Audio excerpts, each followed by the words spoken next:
Alright, what is going on, guys? It is the Monday Massacre. We are fucking live. Woohoo! Bloop, bloop. Yeah! We got Young J2525 in the fucking house. That's good. We got Wiggy, who is AFK right now, getting something to drink. Sean Master P, aka Wiggy the fucking Hut. And then we got Cobra Stang 75. What's up, guys? And we have Inside Eddie. The one and only. Oh wait, no, that's Tater. Oh man. Wait. Oh, I got it mixed up. We're gonna get a copyright claim. that's a copyright strike right there. I'm going to jail. I'm too handsome for jail. I can't take it. Scotland Yard is knocking on your door. You will be taking it just the wrong way.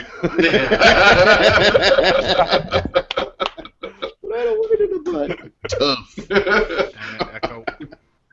Don't let Wiggy know because he's good friends with well, you guys are as well. But he's close to him. He can tell him. Wall of silence. Wall of silence. So Wiggy, how's it going? In case you're wondering, motherfuckers, what are you doing? Oh no! What happened was fucking I introduced Eddie, and he's like, "You one and only," and I'm like, he goes, "Oh shit, that's Taters." He's like, "Great, now I'm gonna get a copyright strike." Oh dear. Oh dear. And I was like, Wiggy and Tater are good friends. Don't tell him anything. Wall of silence. It's the cone of silence. Actually, we had Tater on last Monday. Of course he did. He's been ducking me for years. Does he owe you child support? He waiting on my palimony from that motherfucker. Because I know he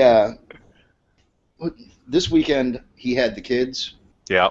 So he was like, "I'm not going to be able to be on." I'm like, "That's no problem." He's like, "But I figured, because he was like, when can I get on the show?" I'm like, "Dude, the invite is always fucking out there. Whenever you want to show up, you let me know." I was like, "I'll just send you the invite, and if you want to hop in and fucking join away." I could never be a dick about like, "No, you're not allowed on the show." So, to save all the people's hearing, I went out and I got my chat cable ordered today. Sweet. And I got my adapter for Xbox One paid for and Titanfall paid for. So, what was the chat cable? The Astro chat cable that goes... Oh, chat cable. Sorry, yeah, I heard chat for some reason. His chat cable was all fucked up. So every time I plugged it in, they're like, "Leave, fucker, leave." He'd hop. Yeah, well, it would start like the instant high pitch fucking squelching. It sounded like I was plugging it into my dial-up from 1980.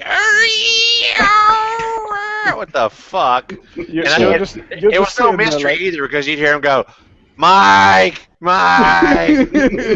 Yo, Jeremy. What's up, guys? How you doing? God damn it, Wiggy, Mike. It's like, "Wiggy, die in hell! Die!" Dude, you know what? I did the same thing. I remember when my cord finally just fucking took a shit. And the cool thing was my buddy Pixel, that was in XGC at one point, he worked for Target. And he's like, "Dude," he's like, "I got like 15 of the X42 chat cables at my work. I'll fucking mail you all of them." I'm like, hells yeah. Like, I literally had to... on my fucking controller, when I held it, like when I was holding it, I had to literally pull my finger and, like, it would plug in and I had to wrap it every time you hear it. I was waiting on it. Yeah, so I had to literally, like, wrap my finger underneath the fucking controller and holding the wire, or I'd hear that click, click, click, click, click, click, click, click. I'm like, God damn it. And I thought I fucked up the port itself, the connection. And I'm like, man, I gotta buy a new fucking controller because of this bullshit. And then once I got the new cable, it was fine. But the last day, dude, the cable showed up, and I was literally talking to somebody. All of a sudden, they're like, "Oh my God, turn your mic off! Headset on!" I'm like, "What the fuck's going on?" And I looked down, dude, and the thing finally just fucking snapped right off the end. So it was just making that annoying squeal. Mine's kind of penis shaped. It's just kind of crooked on the end of that motherfucker. I think I stepped on it. My cock, not the cable. My cock. Okay, yeah, I stepped on my cock. I was gonna say, shit, Wiggy is rolling deep. So I'm getting my income tax back fucking tomorrow, actually, thanks to...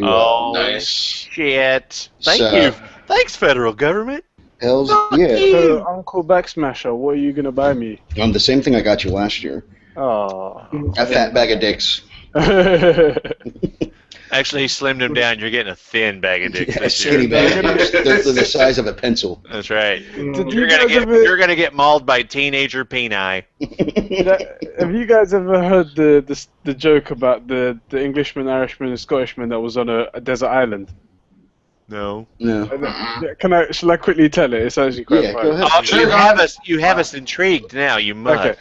Englishman, Irishman, Scottishman, they get stuck on a desert island, and they get they're going around looking for food, and then they get surrounded by this really dangerous tribe. They've got spears and stuff like that, but they're surrounded by people, and they go, in order for you to be let go, into the wild, we'll leave you alone. We won't kill you. In order to let you go, you have to get 10 fruits from the forest over there, and you have to shove them up your ass, right? Sorry, I fucked that up. Damn it, you have to go get 10 fruits without the... I've ruined this joke. Anyway, go get 10 fruits. Yeah. Oh, sorry. Anyway, they No, come I'm sorry, back, yeah. and the guy My bad. goes, alright, you have to shove them up your ass, yeah? And one of them's got an apple, one of them's got berries, and the other one's got a pineapple. Or got 10 pineapples, rather. Guess which one actually made it? And with the guy with 10 pineapples. The guy with 10 pineapples got to the fourth one. And, dude, I'm gonna kill myself right here. This joke has been terrible from the beginning. I think we should move on. Save me somebody. Okay, I got one. I'll save your Cool. ass. Hold on. Damn it. Okay. All right. This blonde chick's at a stoplight. She walks up to this dump truck. Okay. She walks up to this dump truck and she taps on the window and guy rolls down the window and she says, "Excuse me, sir, you're losing your load." He fucking rolls his eyes and drives off. Same day, same light. Pulls back up, bitch crawls up on the window, taps on the glass and said, "Sir, you're losing your load." He just fucking rolls the window up and drives off. He's like, fuck her. Third day, he pulls up there, rolls down the window, and she says, "Sir, you're still losing your load." He said, "Bitch, it's salt." Thank you. That's a winter weather joke for us Americans. Yeah. Thank you very much. Yeah. Apparently I have some fucking... Dude, I think it's weird how you get random fucking followers on fucking Twitter. Not Oh, me. yeah. I lose them randomly like a boss. Dude, I don't know where I get these people that fucking just add me fucking randomly. I'm like, what the fuck? Like, between, other cancer survivors or cancer patients or just fucking, esports shit. I'm like, really? Why? Yeah. So, the fucking income tax check, or whatever the hell it is, my money's... So, Yep. should I go ahead and set aside my evening for Battlefield 4 tomorrow evening? No, dude, I have chemo. There will be no way in hell. Oh, fuck, that's right. You've already told me that Yeah. once. See, apparently there's something wrong with me. Yeah, It's not me for getting shit. Yeah. dude, Don't you Wiggy hate chemo? Wiggy loses weight and all of a sudden he loses brain cells as well. Yeah. You know, with our income tax checks, I think we should all chip in a little bit and get, Eddie something absolutely special. Yeah, like Yes. a fucking, Let's get him a fucking green card. Let's get Yeah, a fucking I just- fleshlight. No, I was thinking, clitoris.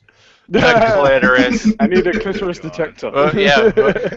Dude, I will say, man, that one fucking day, dude, Hey, I if woke you- up at 2 in the afternoon and they're talking about fleshlights and shit, and I'm like, That was the only way we knew he'd get you out of bed. what the fuck are they? I'm like, I'm going back to fucking sleep, man. Hey. Oh, Eddie, if you really want us to send you a clitoris detector, I will find a lesbian and mail that bitch to you. There you go. See what I did there? yes, we did. So, I will be getting Titanfall. I'm probably gonna. Hey, Wiggy, do you still have ghosts? I do not. Okay. I might actually. I'm trying to think if I want to get ghosts. or Don't not, do it, because dude. Well, Don't I- do it. Knife Happy was like, "Yo," he's like, "We gotta fucking party up." I'm like, "Yeah." He's the only one that enjoys that game. I fucking hate it, dude. I don't get it. I don't think. I honestly, I think I've got maybe 4 hours on it, maybe. But at the same time, I don't think I've played it longer than 15 fucking minutes at a time. Dude, Yeah. have you ever signed up your email to the Call of Duty XP website, whether it is? Yeah. I Yeah. signed up at the beginning, and every fucking week I get participation trophies, and I haven't Yeah. played the thing in about 3 months. And it's like, oh, you've played 20 hours in total of Yeah. multiplayer. Your, Or your score was 2% of the greatest scores in Call of Duty Yeah. history. It's And- like, I went 20-6. Get the fuck out of here. Yeah. It's like your highest score is 11 kills in one match, and I'm like, all right, you know, fucking Are they fucking rubbing it in? yeah, shit. You don't need to like, you know, take the Hold piss on. out of me. Where can I sign this up? I need to know. Yeah, and He's then gonna tweet that out with hashtag drops mic, never playing it again. I don't need to play this shit no more. it's funny as hell because like I haven't fucking touched that shit, and I still get like I'm on Raptor, that one fucking site where it'll Yeah. post like apparently for Battlefield I'm in the top like 4% of Nice. people that play on that game. I'm like, wow, I really played. What What know there's level? something What wrong. level are you on 360 now? I'm at a level 70. I kind of backed it. What? 70? hmm Oh my god! I'm only on 62. I think Dude. I'm like a 42, and I thought I was doing good. Dude, the funniest thing, my buddy fucking Slaughter that's in our clan is he's already maxed his shit out. What? He's What is Yeah, max? in the Because chat. I've seen like 108, It's 107, 100, right? It's Yeah, 120. 120. And he's sitting at a 120, and I'm like, wow, I thought I had no life. Yeah, Wow. shit. But he plays hardcore though, man. So it's like I always crack jokes with the hardcore players. I'm like, you guys are nothing but a bunch of pussies. And they're like, what do you mean? I'm like, you're afraid to fucking fight a real fight. One bullet and it knocks you the fuck down. And they're like, yeah, but we don't have a HUD. I'm like, I don't fucking care if I see you in my fucking, on my fucking screen, because I spot everybody right the fuck away. I spam the shit out of that fucking right bumper. Me Do you know too. what? I've been playing a lot of games now, like Tomb Raider and whatnot, where it's got nothing around the edges. It's just a pure screen and that's done, and it looks quite nice. I might It's- try it's a hardcore single just player. for jokes. Yeah, I know it's single player, but Dude, I mean, you know what? To be honest guess with you, the- Eddie, you'd be surprised on how much you fucking depend on your HUD. really, Which Uh-huh. I needed to know. you do look at it. a Wiggy lot. is the only one that can answer this. Yes. How the hell? I'm trying to. I was watching a lot of Titanfall games, Yes. and that HUD is weird to me. Is it constantly showing when people are shooting, or Yeah. there's no UAVs? No. Here's what it is. Whenever a bot spawns, you get a yellow dot. When a Yep. person spawns, you get a red dot. Or are they constantly red on? I, mean, I noticed the red. You're always on the screen. Yeah, there's no UAV. They're always Oh, on okay. the screen because there's a constant, a radar going around and around. But Campers are screwing right now. but if you there's a I say perk, but it's not a perk where it'll differentiate between bots and regular people, because if you're not running that, everybody looks the same. Because I was watching a Sandy Ravage game, and he jumped all the way to the top of one of the buildings, and he turned around real quick and killed someone off the ground. I'm like, where the hell did he? How the hell did he hear him or see him? Threw me off so much. Dude, the funniest shit I've seen so far was fucking Vanos Gaming. And it's not Vanos, it's fucking Vanos. Vanos. Vanos Gaming, yes. It is Vanos. Vanos. And somebody had a fucking Transformers fucking voice changer. And they were doing it like blackout, and all of a sudden you hear, "Are you Ladies Man 217?" And he's like, as they're playing, he's like, "Oh, Megatron, you're so big." Shit like that. That's hilarious. And then, of course, they added in like, "This is Sparta," because you kick people and shit instead of fucking, Yeah. stabbing them. And it was just funny as hell. Dude, I can tell you that night is going to be the best night on Xbox One, because the adapters will be out. It'll be Titanfall night. It's going to be awesome. It's I'm gonna be telling fucking you. epic, dude. And I'm praying. I haven't looked yet, and I'm hoping it's not a fucking chemo week. That's all I'm saying. I gotta wait like You 3 know more the, weeks after that. Oh, because you're on 360.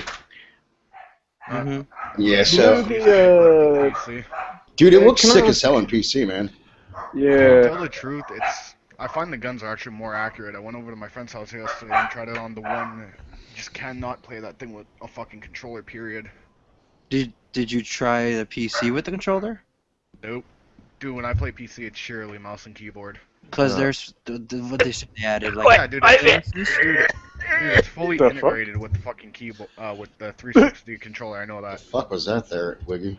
That was Yeah. Wiggy trying. Thank you. Wiggy trying to prove that consoles are superior over PCs. Well, no, I don't have it. I don't have any bones about that. PCs are superior. It's the keyboard It's versus the controller. goddamn mouse and keyboard. You know, if I'd have Yeah. fucking learned that shit 20 years ago, I'd be on board. But this fucking old man ain't learning how to Dude, fucking it's do not that really shit. that fucking That's hard. just You know, like this. to be This shit right here. I can't fucking do that shit neither. To be honest with you, dude, it's not that bad, but my whole thing is, like, I played Battlefield on fucking PC with fucking mouse and keyboard, and instantly plugged in the fucking Xbox controller and started fucking playing, because, dude, it is such a pain in the fucking dick. With like, you actually have to get your sensitivities just right for when you're gonna fucking aim and shit. Yeah. I don't know how many times I would go high and to the fucking right, you know, right above something. I'm like, God damn it!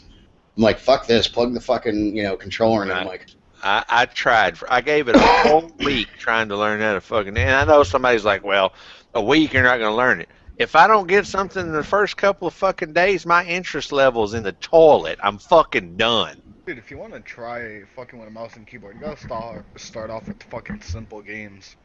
Then yeah, gradually. like Frogger. Not even Frogger. Something like fucking Minecraft. with Left 4 fucking Dead. Pikachu. See, I tried doing it. I tried doing Minecraft on PC. I would fucking get sick from going like this half the fucking time. I couldn't get it.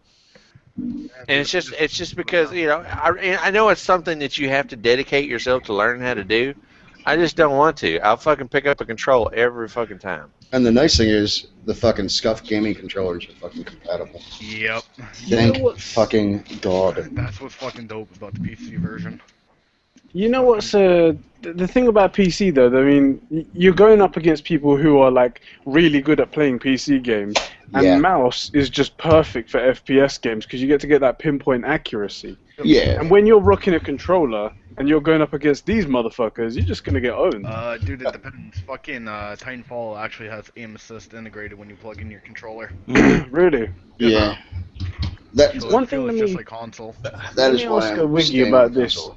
How do you feel about the bots in Titanfall? They're stupid. But here's the thing. I still think that's going to be turned up in the full release. In the Yeah, beta, I'm assuming they they're didn't just care dumbed down about. for you. They didn't tweak that for the release. I mean, Hell no.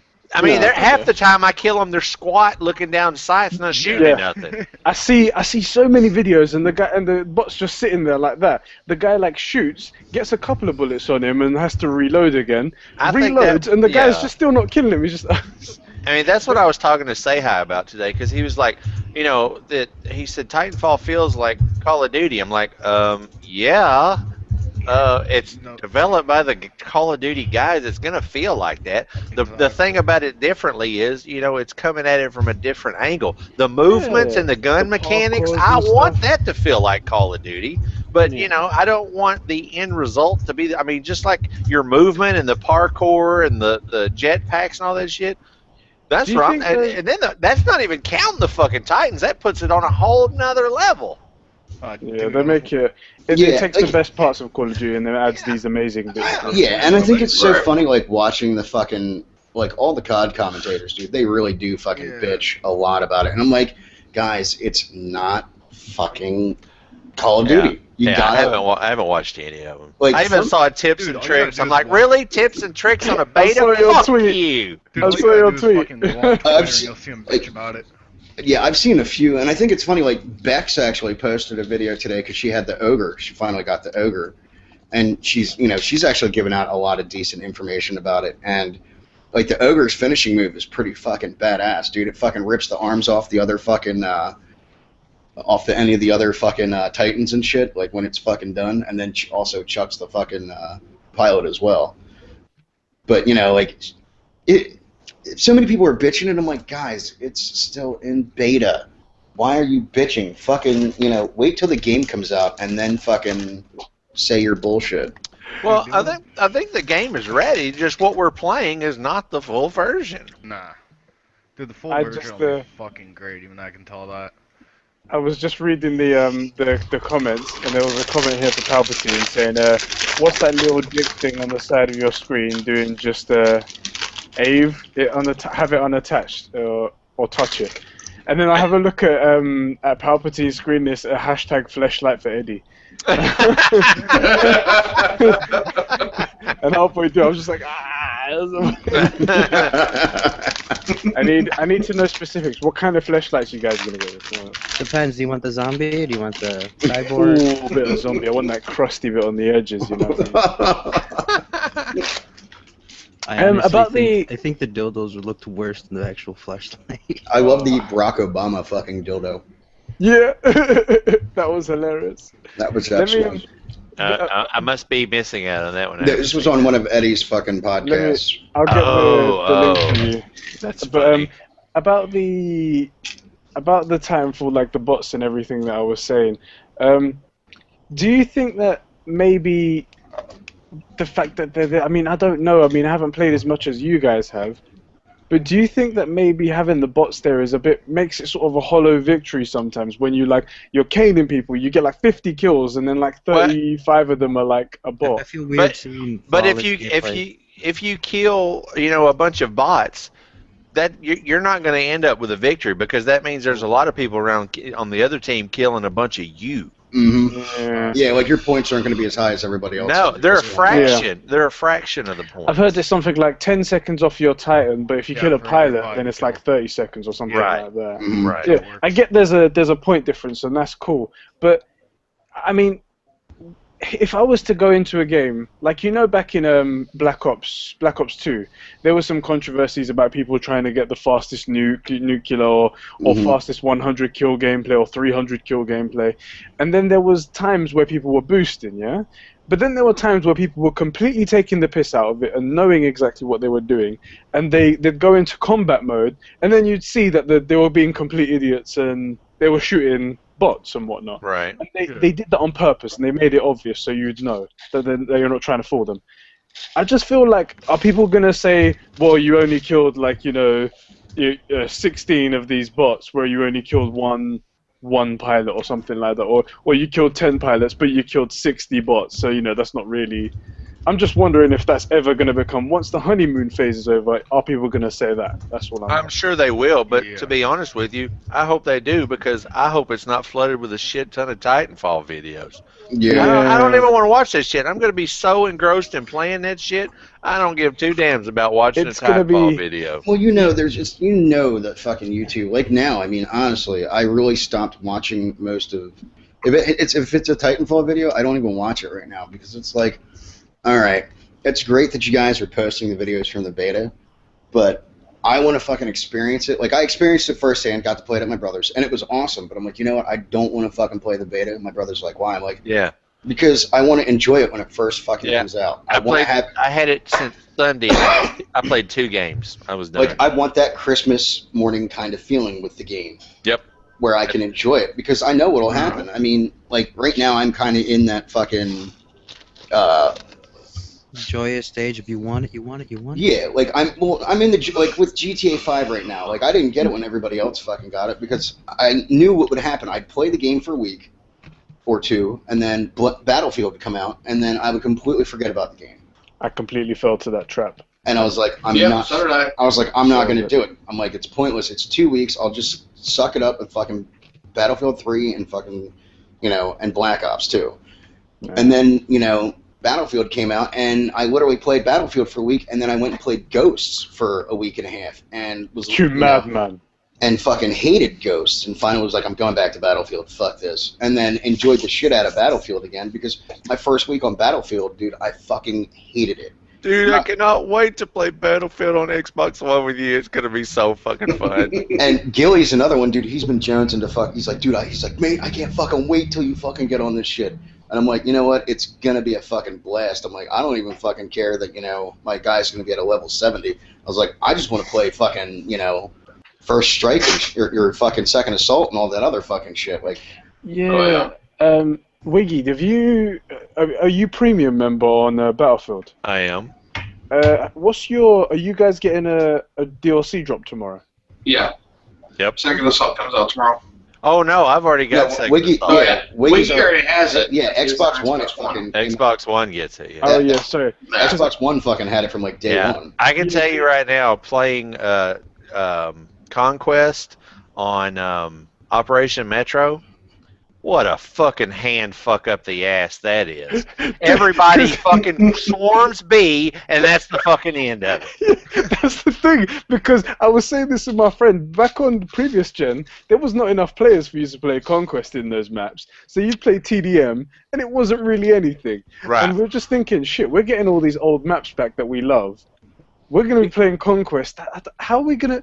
we're going to see a part of the map that we've never seen before in our lives. And then they chop it down into one linear row, just straight. I'm like, what the See, fuck? I've learned that Metro was always great for playing Rush, and that was about it. Yep. Yeah. Yep, and that's dude, about it. And it's funny, I actually went back to my gameplay where I ended up getting MVP. I think I went like 18-4 when we ended up playing. That was a bunch of us that ended up playing it. Wiggy took me like outside the fucking map at one point. Trying to figure out how to get down into the subway. We're like, what the hell? We ran out and we're like, oh, nope. Went back, that hole in the ground. But, like, Metro has always been that one where you just play it that way, like with fucking... Because playing Conquest is just a clusterfuck on that map. I tell you what, but Firestorm, Operation Fire, that is the best map in Second Assault, man. Dude, I have to awesome. say, that was my favorite map from fucking, from Battlefield 3. And I have to say, dude, I love the fact of, like, just the textures that they fucking did in the game. Like, just looking at all the extra stuff that they did, like, for the game itself. I could give two shits right now about playing the game. But the fucking textures look fucking phenomenal. Like, I mean... They really are good. Like the shine on the gun that you get and everything. Yeah, like the sniper rifles look fucking sexy as hell. Yeah. The fucking sky, dude, how it has like that darkened fucking, cloudy effect. Looks I remember beautiful.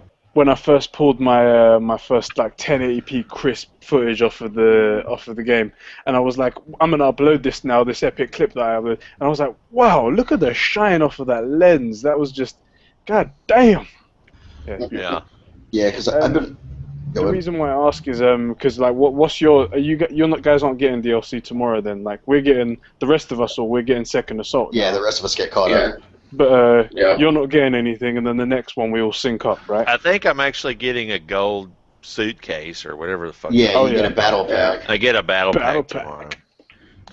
Hopefully. By the way, I dropped the gold dildo in the chat if you want to check that out. Nice. God. The gold Obama dildo. The gold Bomado. Let's see here. Whoa! Tell me that's not a shit-any grin, literally. I got this one story I don't know if you want to talk about. It's actually quite like... It's good for America. I'm sure you guys will love it. And it's a commemorative edition. Hold on. Zip Zappity Zoom said, you hear that Beebs is trying to become a rapper, so he's going to move to Atlanta so he can get the vibe of a rapper? Wow. Yeah, I just want to know what he means by vibe. Yeah. Yeah. You know what? Bieber just needs to stay in fucking Canada and stay the fuck out of our take fucking... him back. Fuck. I think it's funny that none of the Canadians fucking want him. Nope. Every Canadian we talk to, they're like, fuck that, you guys can have him. I'm like, I say we fly One Direction over here to gang rape Beaver. One Direction will be happy to, and I'll be happy to send them. I'm certain of it. Fucking any of those fucking boy bands can all go fucking eat fat bag of dicks. fat bag of dicks. I can't think we fucking should stand use those that as a fuck- catchphrase. So No. who's more hated over there? Would it be One Direction or Jessie J? Is it pretty close? It's pretty close, isn't What it? about It's the Spice pretty Girls? close. I'm joking. I think One Direction are hated by guys universally because they're liked by every single girl over here, but with Jessie J, I mean, I don't have a hatred for her. I think she's just a little odd. I think she's just- Yes. All her dogs are definitely not barking. yeah, it's weird. There's some fucking people that you just go, how the hell do they fucking breathe and walk at the same And she's fucking really time? she's a really good singer. It's just some of the shit she sings. It's like, what the fuck are you talking about? Did you fucking mate with Katy Perry or some shit? Dude, she's another fucking whack job, dude. Man, but she's a piece of ass. She's a piece of ass. God. But they said Oh. fucking I'm sure Mayer's done torn her a new ass, boy. what's his name? Who the hell was she fucking married to again? Russell Brand. Yeah, Yeah. Russell Brand said she was like stalker-like almost towards like when they Oh broke well, up. yeah, that's the and shit. fucking pot calling the kettle black. That motherfucker's Yeah, on really. another planet. Thing is, though, I can see Katy Perry being like proper crazy bitch. Yeah, well, no, Hey, she is but- like But the crazy bitches are the best. yeah, but they the give ones the best best. fucking. yeah, they're the best for that, and that's about it. After that, dude, it's fucking put that shit the fuck away. Oh yeah, to me she's definitely girlfriend material. I'm not, but he went too far and married the bitch. No, she's not even girlfriend material, dude. She's like fucking One night stand. She's booty call material. If Well, that. I mean I can girlfriend tell you- because she's on tour. It's not like you'd ever see her. Yeah. No, she'd Who's fucking that bring her ass with it, She'd be like, "Oh, you gotta come with me." That's why Who's Mayor that moved to Montana. He's like, get the fuck away from me, bitch. I'm moving to the other end of the country. Dude, I will say this. The funniest thing is, when Mayer was still kind of big and shit like that, he played a fucking coffee house in Pennsylvania. Didn't fucking, didn't tell him anything. Like the coffee house had him set up, but they didn't do any fucking, massive promotion for it. And like the day of, they fucking put out all the flyers all over the place. So it was literally like 15 people at this fucking Saxby's coffee house getting Dude, to watch. he's a great musician. Getting to watch John Mayer for 3.5 hours, dude. Like he did like a Q&A with everybody. He was talking to everyone. It was the most laid back setting I've ever seen. And I just showed up for, like, one of the girls I knew, this chick Lacey, she's like, "You've got to come down for a cup of coffee." I'm like, "All right, fine, whatever." I was like, "I'll go visit you at work." And I fucking went down, and she's like, "John Mayer's in the back." I'm like, "The fuck you smoking?" I'm like, "What?" And she's like, "No, fucking Mayer's here. He's going to be doing an acoustic show and like a Q&A." I'm like, "Well, looks like I'm buying a fuck ton of coffee." Yep. he will literally tear a fucking guitar apart, man. Dude, oh my god, like he just sat down and it was like, just acoustically, he had his electric acoustic guitar and he's just sitting there fucking playing and just his warm-ups and shit. And I'm just like, wow. Yeah. Like, and it was cool as hell because he got to get a picture with him, and if you had, he had CDs there, and if you had any of his shit, like I had all of his fucking albums in my car, and I'm like, "You care if you fucking sign one of these?" And he's like, "Oh, no, it's no problem, dude." And it was so, like, it was an intimate setting because, they didn't want to fucking have, like, the place swamped with fucking people. So they literally did it the day of his fucking, little show. And it was cool as hell. Like, I was like, I'm fucking impressed. Like, what the hell? They said before he graduated from Berkeley, he was pretty much teaching the fucking class before he graduated. Mm-hmm. They said that he invents, chords and notes that most people don't even fucking know about. You know what cracks me up, though? Now that he's back into the music industry, you know what he's classified as now? Adult contemporary. No, he's classified as country. Wow. He came back. Dude, okay, so here's the other thing. All right, he's kind of had his second coming of his career. I mean, he had surgery on his fucking, on his vocal cords. All those nodules, Penis. yeah. Yeah, so he didn't think he was Penis. he didn't think he was going to be able to sing again. And I was really blown away because I guess it was at one of the CMA Awards or some shit like that. He did a song with Brad Paisley. And I thought Brad Paisley was the one that had the surgery because he sounded like shit. And fucking Mayer was on point. I was like, dude, that's fucking awesome. But you think about it, Darius Rucker, had a massive career with Hootie and the Blowfish. Oh, that Hootie. He'll Oh, yeah. always be Hootie to me. Yep. And then all of a sudden he comes back and it's like, I'm going to give country a try. And he's done a phenomenal fucking job at it too, man. But it's He was that he won whenever the year that he won Best New Artist, Mhm. that he sold more albums than anybody that year. yeah. That's fucking crazy. Yeah, dude. Well, he had. I mean, you think about it. In the '90s, Hootie and the Blowfish was such a popular fucking band for one album. Yeah. One album, and, Yeah. and they fucking rode that out until it fucking died off. I mean, you think. Well, you can only sing "I only want to be a Jew" for so long. Oh no, not you. I only want to be with you. I only want to be a Jew. All right, Eddie or Wiggy, let's not have you sing. Oh You're come singing. on! God It damn. ain't no worse than Hootie. We tried it once. Let's not do it again. Hootie shit wasn't that bad though, man. I thought it was. Yeah. I It's will just so say- monotone. It really was. It really fucking was. But his new shit, dude, is pretty fucking solid. Like, I have to say. He's gotten some really good songwriters. Like that song "Radio," that's a damn good song. Yeah. And I think it's funny, like, how each radio station, he changed the fucking chorus line. Yeah. That's smart marketing I mean, right it's there. genius marketing, but dude, that's gotta suck because there are so many country radio stations. So this one, it's like, all right, take 173. Which radio station are we on? We're on 103.5, The Mix.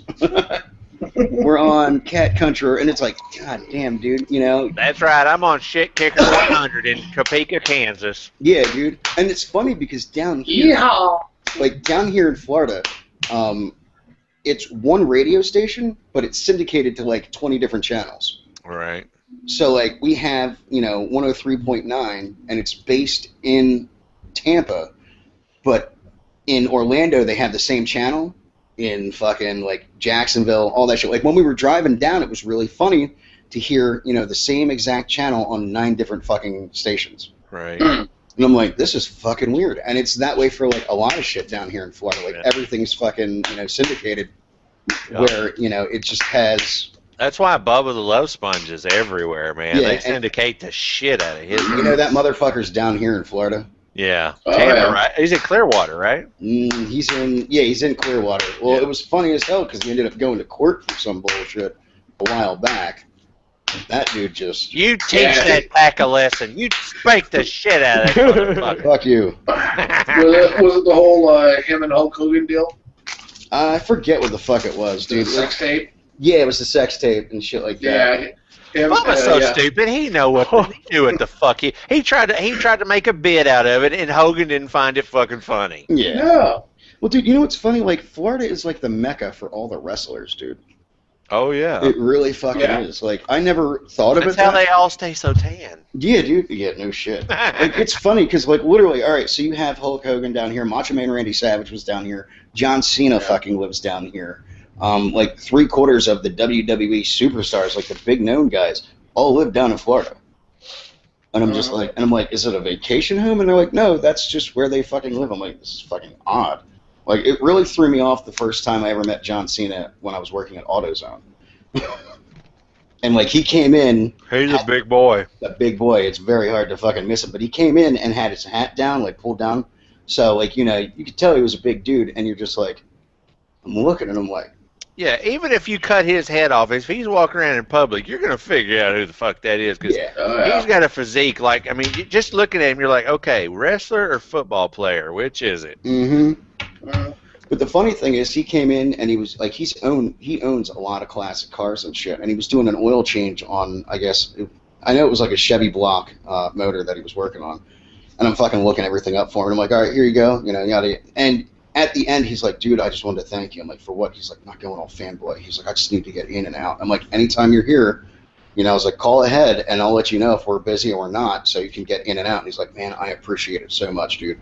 He's like, you have no clue. He's like, nothing against the fans. He goes, they're great people. He's like, but there's sometimes, he's like, you just got to get in and out, and you want to be done with it. He's like, and you don't want to freaking be mobbed the whole entire time. Right. Oh, yeah. And I'm like, no, I completely understand. So he would call up to the store and be like, hey, Brett, what's going on? I'm going to be there in 20 minutes. How you got? He's like, are you guys busy? I'm like, no, we're fucking dead. Come on in. And it was just weird, like, and it was funny because the one time, dude, like, one of the guys was, like, so starstruck, and I'm like, fucking stay in the back. He's like, why? I'm like, because if you act like an asshole, dude, he's not going to come back.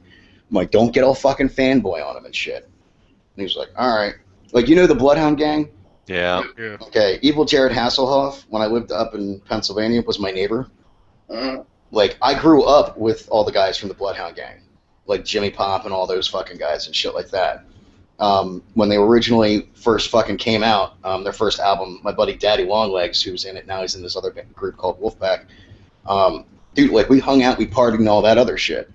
And it was funny when I was working at AutoZone, Evil Jared Hasselhoff has a Porsche 944. This fucking brown one that always needed fucking parts. Like, shit always needed to get fucking worked on.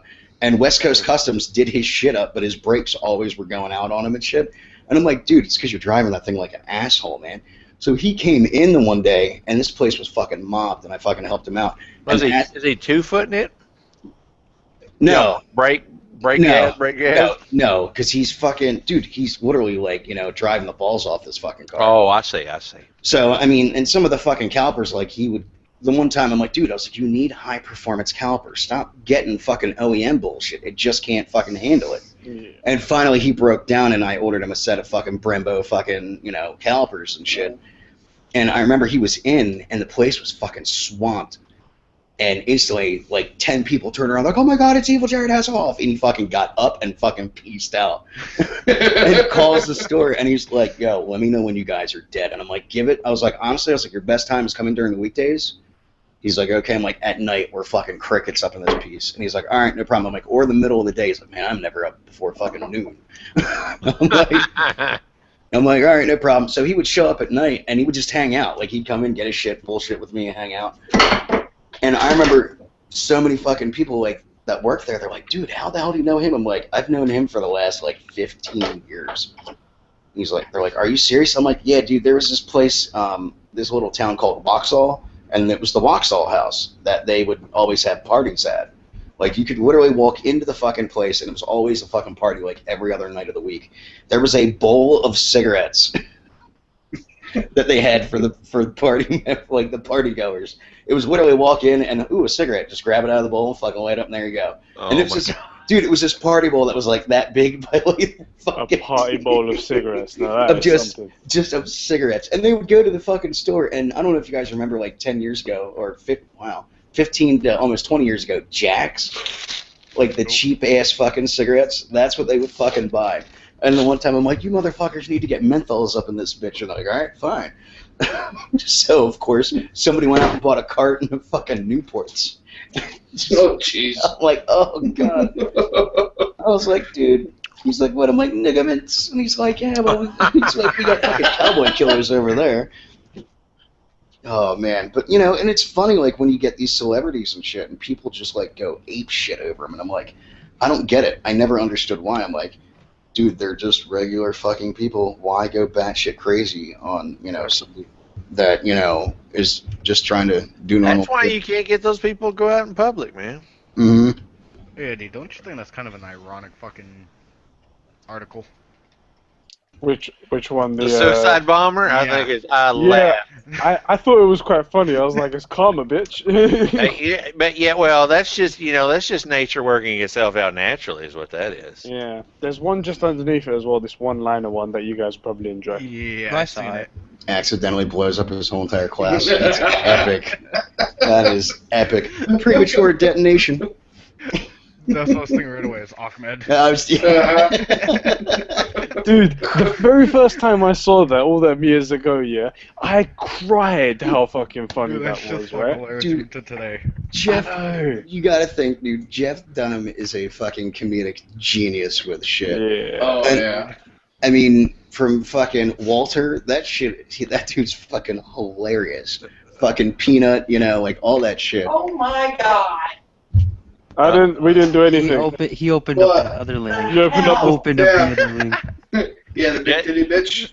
Yes! Wrong fucking link. Dude, I sent you the wrong link. Sorry about that. You know what? It's better than Fruit Loops. Yummy. Don't worry. That is true. Don't worry. The fleshlight's on back order. He wasn't doing You anything. know what Yeah. the only thing that looks like that might be a bitch about them titties is the second she stands up, they look like they'll be droopy. Wait a minute. Wait a minute. What the I don't fuck know, are man. y'all They talking look about? I haven't there. seen any titties. The bottom link Bottom in link. chat, dummy.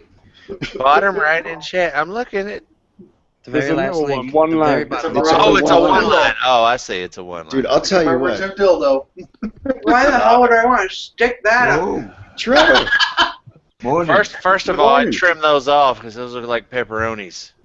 Dude, I'm serious. Honestly, Yeah. it looks like the second it looks like the second she'd stand up, Yeah, they're gonna hit the floor. her fucking nipples will fucking wrinkle. Yeah, she's crossing her arms for sure. That's a bitch about that's I'm the more only, interested in those pouty lips. Oh my lord! Mhm. Hey, yeah. Are we talking about man boobs, is it? No, we're talking about broad boobs. We're Female talking about boobs. ladies. Lady What boobs. you do looks really good. The Darth Vader dildo. Yeah, Dun, dun, dun, dun, somebody makes the good comment at the bottom underneath it. It's got Princess Leia next to a Darth Vader dildo. All I can say, all I It's can like, think is, gross, that's that's her her father. dad. Hey, do you think Carrie Fisher's a little uncomfortable with that little advertisement right there? Yeah, no Yeah. shit. I think the funny thing is, with realistic heavy breathing action, it goes in, It goes, as she's about to put in, she puts it in. Here's. For anybody that wants to see Can you what we're imagine? talking about, You just get type it deep in there, and you hear, "I am your father." Oh my God, no! Yeah, that's terrible. You have failed me. With realistic heavy breathing action. That's gonna be that's a selling point right there. Yeah. Oh It's like my I wasn't God. gonna buy it until I heard that, and now Can you I can't wait imagine? for Amazon. He goes twisting it, and it sounds like a lightsaber.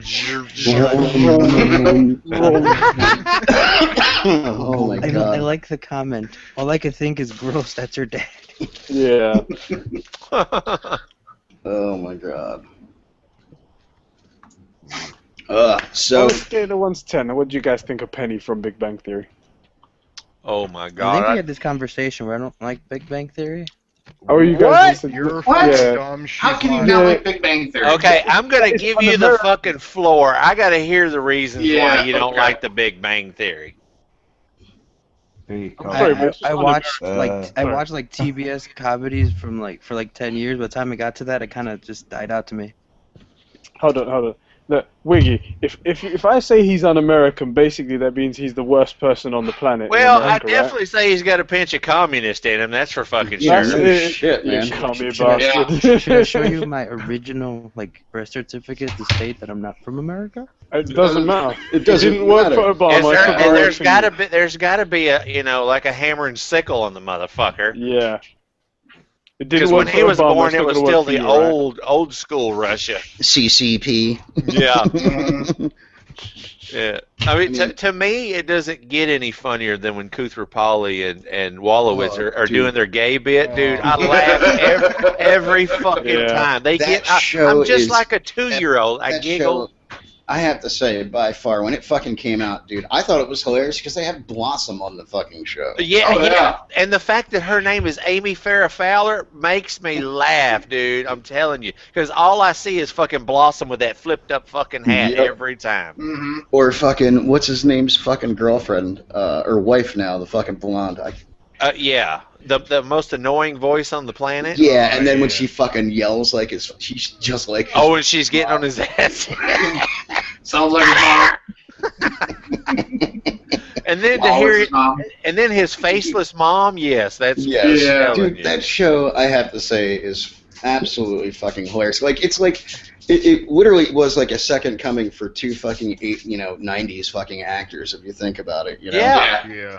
And it's really funny on how some of these people go from having like a great career when they were younger and then like nothing. And we're not even discussing Sheldon Cooper. That he's just a big fucking cherry on the top You know of the what? whole Oh, yeah. show. You know what's funny? But think, You know how old he is, right? He's pretty old, right? He's 42. He's like 41 or 42 Yeah, I years knew old. he was Yeah. pretty old. Yeah. And it's funny. 50 old. go lay down. And well, I mean, you think about it. Like, Trevor's like, yeah, pretty old. well, no, I mean, for playing a character that is in college, Yeah, it's but supposed to be like 2021. Well, he's not in college. He's an after he's like an after grad student. Yeah, but I mean, But still, like, he you went think to college early, so he could be technically younger, right? That's true. Yeah, so you Yeah. think he's only like his character's only like in his mid Yeah. 20s. So They yeah. never really talk about age except Penny's endlessly. Yeah. Do you know what? The other funny thing is the fact that his mom is the fucking sister from On fucking Roseanne. Yeah, like, Yeah. you have two people from Roseanne that just Yeah. cracks me the hell up. Did I'm you like, see the early episode the first time she came on and she looked at Leonard and they were like, have we? No, no. Dude, I love the fact like certain shows or even movies they'll fucking put like subtle hints and shit. Like Oh, yeah, people that are fans of those shows, they're Yeah. the only ones that are going to get the Yeah. humor. Like, yeah. I was watching Expendables 2 this morning and completely forgot about that one point where like you hear Arnold Schwarzenegger go, "Who's next?" Or Bruce Willis is like, "Who's next? Rambo?" Yeah. Or he's like, "I'll be back. You're always back." Yeah. My favorite scene in that whole movie is the Chuck Norris. The Yeah. Chuck Just Norris comes out of scene nowhere, is the right? best. Yes. He's like, after 5 agonizing days, the King Cobra finally died. Finally died. And you know what? The greatest thing about that scene was it wasn't even necessary. You could have Yeah. cut that whole thing Yeah. out. I know it. It's like they wrote it for him. It's like, all right, Chuck, we want you to be. What do you want me to do? I don't know. We'll figure it out once you get here. Well, you know, Yeah. it's funny because Stallone wrote the fucking first one and directed it as well, and then the second one he wrote as well. And you know what? Stallone's really. I actually saw Homefront, by the way. It's Jason Statham movie with fucking James Franco plays the fucking bad guy. I didn't That realize, was good. dude. Stallone wrote that. Yeah. I couldn't believe it. I was like, wow. Because like, I actually thought that Rambo, the newest Rambo movie, I thought that was pretty fucking good. it was pretty solid. You know, it's funny though. Did you know he got busted for steroids in fucking Guatemala? Yeah, whenever he was filming that. Yeah, when he was filming, because he got so fucking big and ripped, and it was fucking hilarious. Because, dude, did you see the size of him in that fucking movie? Yeah, he was so. I was like, God damn, dude. That's he had to crazy. scale it back just from a body standpoint. I mean, he was going to get so big, he wasn't going to be able to carry that kind of weight. Dude, like, you think about it, man. Like, when he did Rambo, he was a skinny. He Yeah, was oh yeah, skinny and cut. yeah. And then, like, as an old man, he just, like, you know, he did that movie, and I'm like, dude, I don't know how his fucking heart is even fucking pumping. Oh, you know it's got to be like boot leather by now. Yeah, dude. Well, see, he just come off Rocky whenever he started doing the Rambo, so he was in good shape. Dude, Rocky was, I have to say, the last Rocky was fucking terrible. Oh yeah, it was so Like, bad. it was so depressing. They because- should have stopped with the one where where the Russian guy kills Apollo. That was the last good one. Yeah, I mean, well, you know, it was kind of like, you know, Rocky 5 wasn't bad. It was pretty cool because my high school was actually the band that fucking greeted him when he came off the plane. Oh really? Yeah, North Penn's marching band was actually the fucking band that did that.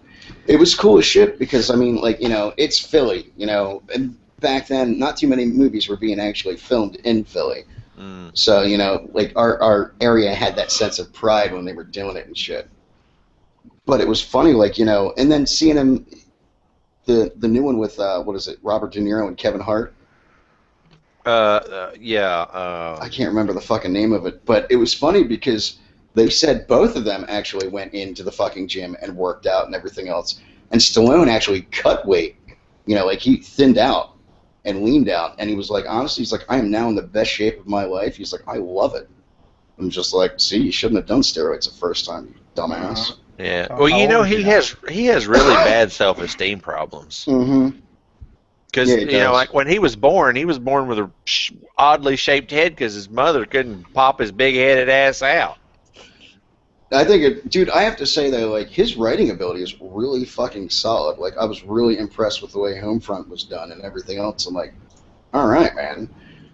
But I can't wait. Like, I think it's funny. Expendables 3, now they're going to have fucking, what is it, Ronda Rousey's going to be in it, and Wesley Snipes has a fucking role in it. Yeah. Dude, Well, you know, he I was. think Kelsey Grammer is still in it too. Yeah, see, that's the only miscast out of the whole thing. I'm like, Kelsey Grant, what is he gonna do? Dust him to death? What the fuck?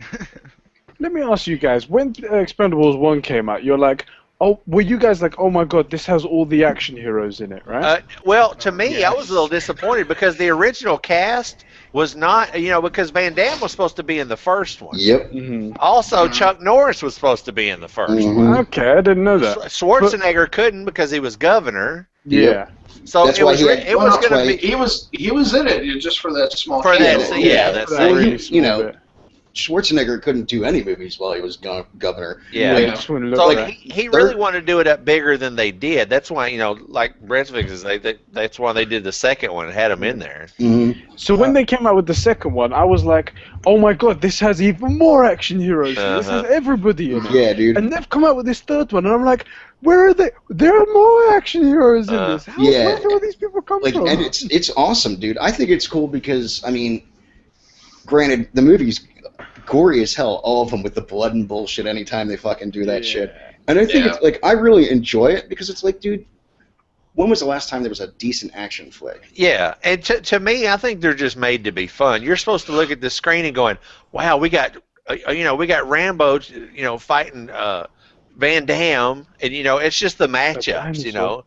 Yeah, dude. And Yeah. Van Damme, I know for a while there, Showtime had they did like a reality show on him when he was just going around. Yeah, Yeah. it was pretty fucking interesting and absolutely hilarious when he gets shit-faced drunk. Hey, do y'all watch the show with oh shit, the where he's a cop, Steven Seagal? Yeah. That's a good show too. That's There's a damn he has good a show? Yeah, Yeah, he's a cop. He's an actual sheriff. He's an actual sheriff in Arizona. That was a live show. No, wasn't it's New Orleans. New Orleans. Is it How New many Orleans? people? How Yeah. many people get their ass whooped by Cigar? Huh? Do what? How many people get their ass whooped? I'm saying by Cigar. it? Well, they don't. He's more of a ride along. Yeah, he's more the ride along. shit. Yeah. I was gonna say because Hold that guy's on a old. second. Hold on a second. What would you say, Trevor? It's like actual real true life program, wasn't it? Yeah. Him killed on duty as a sheriff sort of thing. Yeah. I see. Yeah, can you imagine fucking getting hauled to jail by Steven Seagal? What it'd be like? Yeah, take me to jail! Take me to jail! Well, dude, the Whoop funny my thing ass, is, Cigar. it's funny because But how a lot many of- would believe his sort of action movie bit? there are a lot of people that are really thrown off too when they're getting Yeah. arrested. They're like, dude, are you Steven? Yeah. Yeah. You would be surprised. Those Yeah. people go from violent to, oh shit, it's Steven Seagal. Yeah, Okay. like, there was Yeah. one dude where he was like, this one dude was trying to fuck everybody up, and the second like Steven Seagal came through, he's like, he shut up instantly. He's like, oh damn. Dude, it's cool too because he's got the Oakleys on and he's got the M4 with the night vision goggles. He's got all that shit, man. Yep. Shit, he's And rocking he's the like, well, he's M4. like, you're under arrest. You're like, holy fuck, it's Steven Seagal. Okay. Well, you know what's funny? Shaquille O'Neal was a sheriff there for a while. Yeah, but I don't think Shaq gets he doesn't get involved in it because Well, no, he he can't even shoot free throws, let alone No. people. No, he actually, dude. That's the funny thing is, no, he's actually surprisingly a good shot. But he was doing the ride-alongs pretty much and like that. When he got they actually took his shit away from him when he was talking shit on Kobe. Yeah. He lost his fucking license for it. I'm like, that's Yeah, you fucking don't see funny many as hell. cops going, Kobe suck a dick. Kobe Yeah. suck a dick. Yeah, it was pretty interesting. I'm like, wow, that's pretty fucked up. That Yeah. I don't know. I think it's funny when some of these celebrities try to do extra shit after their career. But it's funny because Steven Seagal's always been a fucking sheriff. Yeah, for like 20 Yeah. years. Yeah, it wasn't like hey, look, I want to try something new. It was like, hey, look, I've been doing this for a while, Yeah. and all Yeah, right. he's Let's a have a let's do a reserve. film where they actually reserve really sheriff. shoot people. Yeah, he's a reserve deputy, and he would do that in between movies. Yep. I tell you one thing, I get pulled over by Vin Diesel, I'm fucking him up. How tall are you, Wiggy? Me? Yeah. Don't make a fuck. I'll knock the No, no, fuck out of just No, I'll knock no, the no. fuck how out tall of are his you? ankles. Answer the question. How Just tall are answer you? the question. Oh, I'm 6 foot. Oh, you're taller than you're him. taller than him. He's 5'8". Like I said, I'll whoop his fucking ass. You know what's funny, dude? That made a difference. Now, did you notice, when he was doing shit with The Rock? Rock's Oh, 6'4". If you pause it in the one, was it Fast 6, when they're fighting, Mhm. pause it just right when they're on top of each other fighting, you could tell The Rock's towering him so much. Well, you know what's funny? He has special shoes that are made. And the stepping stool. When Well, no, but 90% of it, it's Yeah, the shoes. he's got the Tom Cruise models. His boots. It's funny, the way it goes is this is the front, and it literally goes up like a fucking high heel. yeah. So when he puts it on, he's literally walking on his fucking tippy toes. Oh, and shit he's like that. he's It's like the sassy. boots. It's like the boots from the Mario Brothers movie. Okay, now you know how people say that I look like Vin Diesel. No. No. Bit- No. That's one bit in which I'm not like Vin Diesel. I think it's funny. I I don't know where Eddie came up with the whole idea that he fucking looks like Vin Diesel, but he did it on his Bitch Police podcast, and Chefs and I couldn't stop laughing for a good 5 minutes.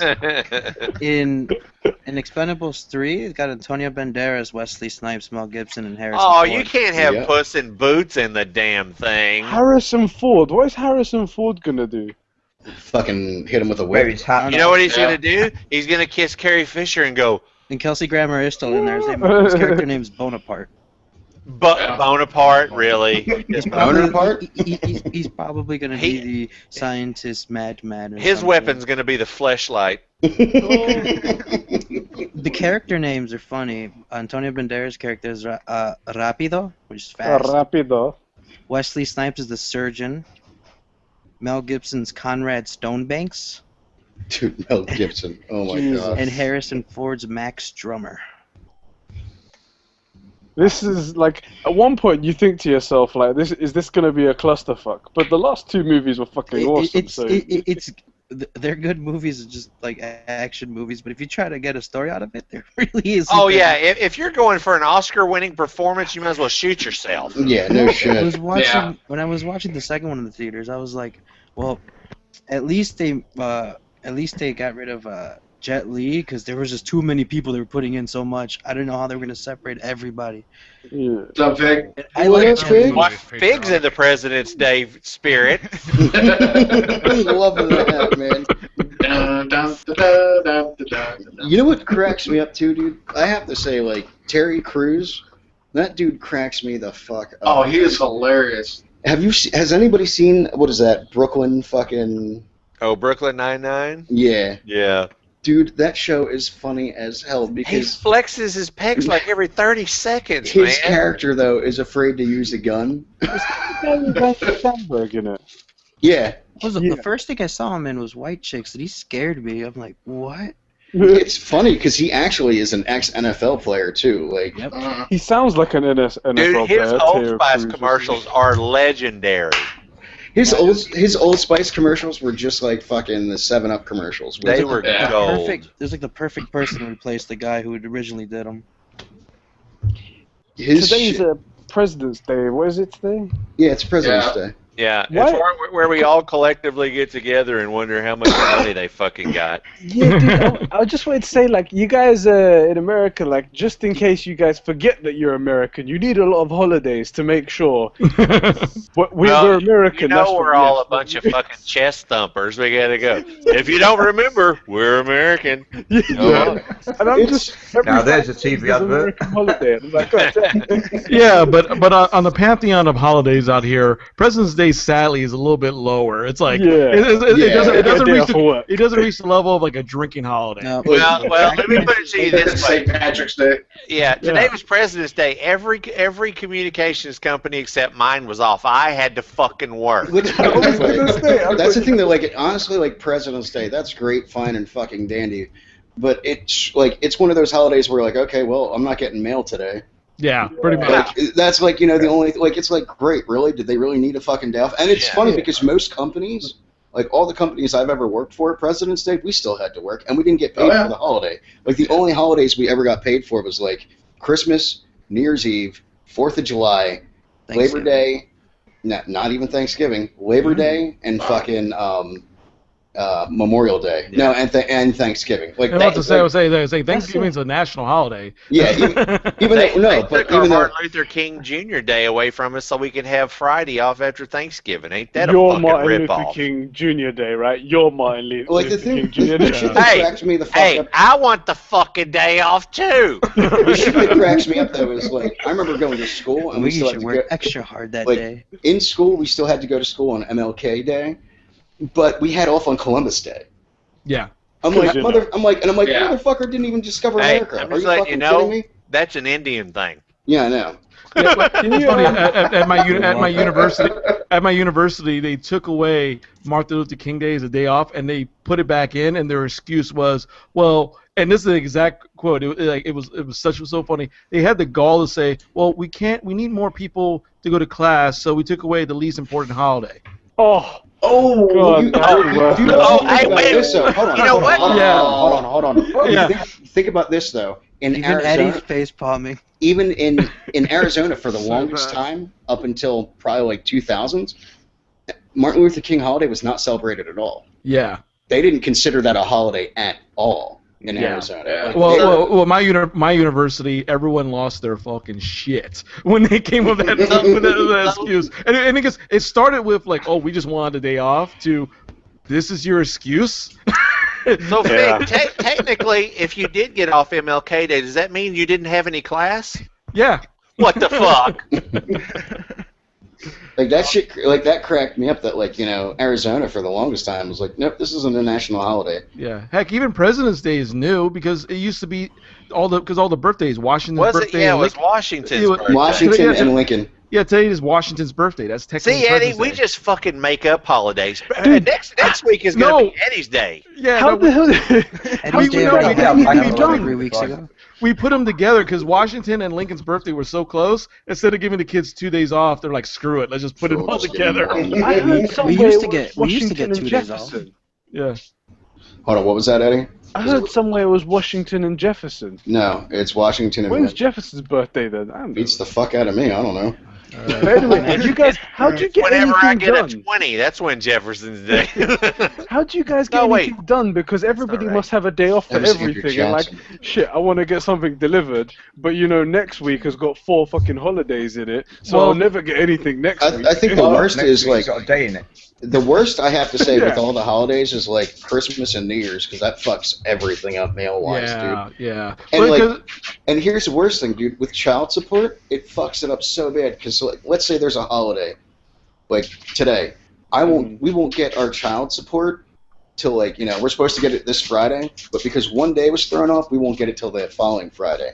So like when they do it with fucking Christmas and New Year's, I fucking hate it because literally for a month we won't get child support. Now this sounds extremely ignorant, but I'm going to ask the question anyway. Eddie, do y'all even do child support over there? Over here? We Joking. Is that what we it's used called? to. Yeah. No. It's that's starting what to child crack support. down though, isn't it? Or I child mean, benefit. yeah. Child benefit. Okay, I do. It used to Yeah. be. It used to be very loose, and basically anybody could get any amount of money they wanted for any reason. Oh, you could just wow. tell any lie, and then it was okay. Oh, But now they're wow. starting Oh, wow. to crack down on it, and they're Good, really as they trying to- should, because the fathers always get fucked on that Dude, shit. Florida? Okay, that's all right. that's why so many cats from the UK were coming over to the States. They're like, fuck that. I don't know. Yeah. Well, check this It's like shit out, right? £5 Florida? less, and we're like, safe, we're heading to US. There we go. Alright, so for Florida, right? They literally do not care about men's rights whatsoever when it Oh comes no, to child Florida. support. No. Dude, Oh you my know fucking what? god! Like one of the guys that I worked with, right? He was working his job and he was making 6 figures a year, Yeah. and then lost his job. Went to reapply, went to have his shit lowered, and they fucking raised it on him because his wife was like, his ex-wife was like, well, this is what my family's used to, and this is what we want, and the judge Yeah. fucking okayed it. Well, I'm That's used to anal 2 times a week. I'm not getting that. I was like, well, now we got to wait till your wife heals, and then she can fuck you in the ass. No, I was saying that's what he should have said. Yeah, I know. That'd have been my defense. Dude, it's just like, well, the funniest thing is everybody was surprised because I have custody of my kids. In Florida, like it's fucking unheard of that the male has full custody and gets child support. Like same with Pennsylvania. Pennsylvania is a straight up predominant fucking women's only fucking child support. So when I went to court, I flipped shit. I actually got held in contempt, which was absolutely fucking hilarious. Attaboy. Because all right, so for two kids in Pennsylvania, my ex was getting $600 a month. Right? Okay. I go to court, and I was getting every 2 weeks $91. Oh. I was like, hold on. They're like, well, it's because she's not working. I'm like, so if she got a job, I'd get more money. They're like, no, not really. This is the amount that you're allowed to get. I'm like, and literally my lawyer was like, he was like fucking elbowing me, and I'm like, this is bullshit. And it was a female judge. And she's like, Mr. Harrington, one more remark like that, and I'll hold you in contempt. I'm like, fucking hold me in contempt. I was like, but if I was her, I was like, and I was taking me Exactly. forward, I was like, you guys fucking raked me across the coals. Bam, bam, bam, Mr. Harrington, you are held in contempt. I'm like, fuck you, you fucking bitch. I was like, this is fucking bullshit. I'm like, you motherfucker. And I started like spouting off. I had 4 days in jail for that. Like, 4 days in a fucking holding cell in the I would have fucking... pulled the Jim Carrey. I hold myself in contempt. Dude, I'm seriously, like, I was fucking livid. I mean, fucking raging mad. And the second time, that was the first time. And then, of course, she didn't fucking pay any of her support. And they didn't fucking, like, they literally didn't take her. So the next time that her and I went to court, she takes me to court. And I'm paying $350 a month for 2 kids. And they take all of her back support and just throw it the fuck out. What? This bitch 'Cause, owed... yeah. She owed $12,000 in back support, and they're like, we're just gonna waive the fee. I said, excuse me? I said, no. Time for some more contempt. Yep. Been another 3 days because I flipped shit, and this last time before I moved, because it was not just fucking child support, but it was also custody. it went to the whole fucking thing. Like, it came down to where she was going to try to fight it. And the judge, it was a male judge, and I was so fucking happy. I'm like, finally, somebody. And he's like, and he looks at me and he's like, so what you're trying to say is you want custody? He's like, you want partial custody? I'm like, no, I want full custody. And he's like, you want full-time custody of the kids, where you're the primary, adult. I'm like, yes. And he's like, and the kids can come up and visit, every other Christmas and, during the summer. So I was like, yeah, but here's my stipulations. He's like, okay. I'm like, she has to have a job. She has to have a house. Each kid has to have their own bedroom, and she needs to have a phone that is in her name. Now, does that sound like too much to you guys? No. Well, the only thing I would have said was I would have given her this very expensive bracelet to wear around her ankle. No, but I'm being dead serious. Like, does that sound like it's too much? Yeah. For one Oh, person? yeah. Hell yeah. Bro. No, it sounds like too much for one person to do. No. Okay, so that sounds like so it's reasonable. This is her reaction, and she got contempt, which was hilarious. She goes, "This is bullshit." She's like, "How can I afford a house?" And I'm like, "It's called an apartment." She goes, "How can I afford an apartment? A 3-bedroom apartment with the kids in this?" And I said, "Well, it's called get a job." The judge flat out tells her, "This is what the judge said." He goes, "This is after she got done flipping out." And he goes, "Ma'am, it's called get a job. Simple as that. You work. You make sure you provide for your kids and your family." He goes, "And obviously you have been doing that." Because I brought up the fact that the kids got taken away from her for, dude, her house was such a shithole. She was living with friends. My kids were going to school as the dirty kids, the smelly kids. Yeah. And my son finally broke down to me the one time, and he goes, "Dad, I don't like going." He's like, "I don't like living with Mom because I love her, but I smell like cat pee all the time." Oh, see, you're lucky you just got contempt. I'd fucking have a murder as a murder rap on me. That right there broke my fucking heart. Like, I was like, I can't believe that I've been that stupid as a parent and let my kid fucking live in that. Because I was on tour the whole fucking time. And I would Skype with them and talk to them and everything else. They wouldn't tell me how bad it was. And when child services came in, dude, 2 months the kids got taken away for. Yeah. And it was like, you know what? Thank God they got fucking taken away. And it was the school that fucking called. What? They'd been taking child services? Mm-hmm. They lived with my mom because they were in the same school district. They were going to live with me, but it would have been a completely different school district. So just by the sheer chance of mysteriously she cleaned up her fucking act, they're like, well, is it okay if the kids stay with your mom? I'm like, yeah, that's perfectly fine. So the kids were with my mom for 2 months. And then finally, child services came out. Oh, that was the other stipulation. Child services had to come out and check the house to make sure it was okay for living standards. So you should have given them at least the right to change the cat litter box. Dude. And here's the thing about her, dude. She lives with friends because it's easier for her not to pay fucking rent. She sleeps on a fucking couch. Like, one of the guys that I know, like, I lost a really good friend because of the whole fucking thing. I'm like, dude, I can't believe you support her fucking doing what she does. And he's like, well, she babysits for me. I'm like, that's fine and dandy, but she's got 2 fucking kids that she hasn't seen. Okay, so before we moved, and I got custody, right? In a 7-month time span, she saw the kids once. Jeez. Once. The mother. Right? And it was for Christmas. And the stipulation was her boyfriend is not to be there at all. My daughter was deathly afraid of the fucking dude. Like, she would shake. Like, he was a violent motherfucker, and I ended up beating the fuck out of the dude. Yeah, I was gonna say, what did he do to the girl? He didn't hit her. Or did he, like, shout at her or something like that? No, he fucking hit my son. He gave him a fucking black eye. Oh, really? Oh. Well, that's the moment the guy needs to die. Yeah. Well, let's just say that there were 5 Samoans that showed up at his fucking house. See, he needed to take a trip upstate. And we went for we went for a bit of a car ride, and there was duct tape and a few other things that were involved, and somebody had to walk home. Yeah. I'm certain he probably smelled, so he may need a bag of lime to go with him as well. Yeah. No, my whole thing was I wasn't gonna fucking kill him, but I was gonna make sure that if he ever fucking looked at my kids the wrong fucking way, that he would definitely fucking think twice. And I You should have at least considered a very prominent limp. No.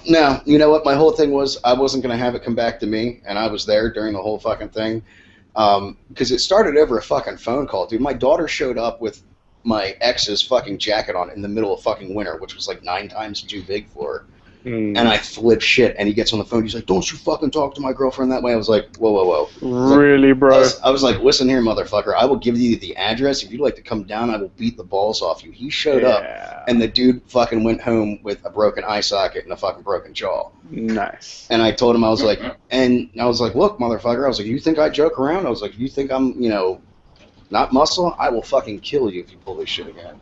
Yeah. And I remember Jen, my wife, dude, flipped shit on me for the fucking argument that him and I had on the fucking phone. I was so pissed off. I looked at her, I was like, "You fucking stay out of this." And she's just like, "Fuck you." I was like, "Yeah, note yourself. Don't piss off the pregnant woman."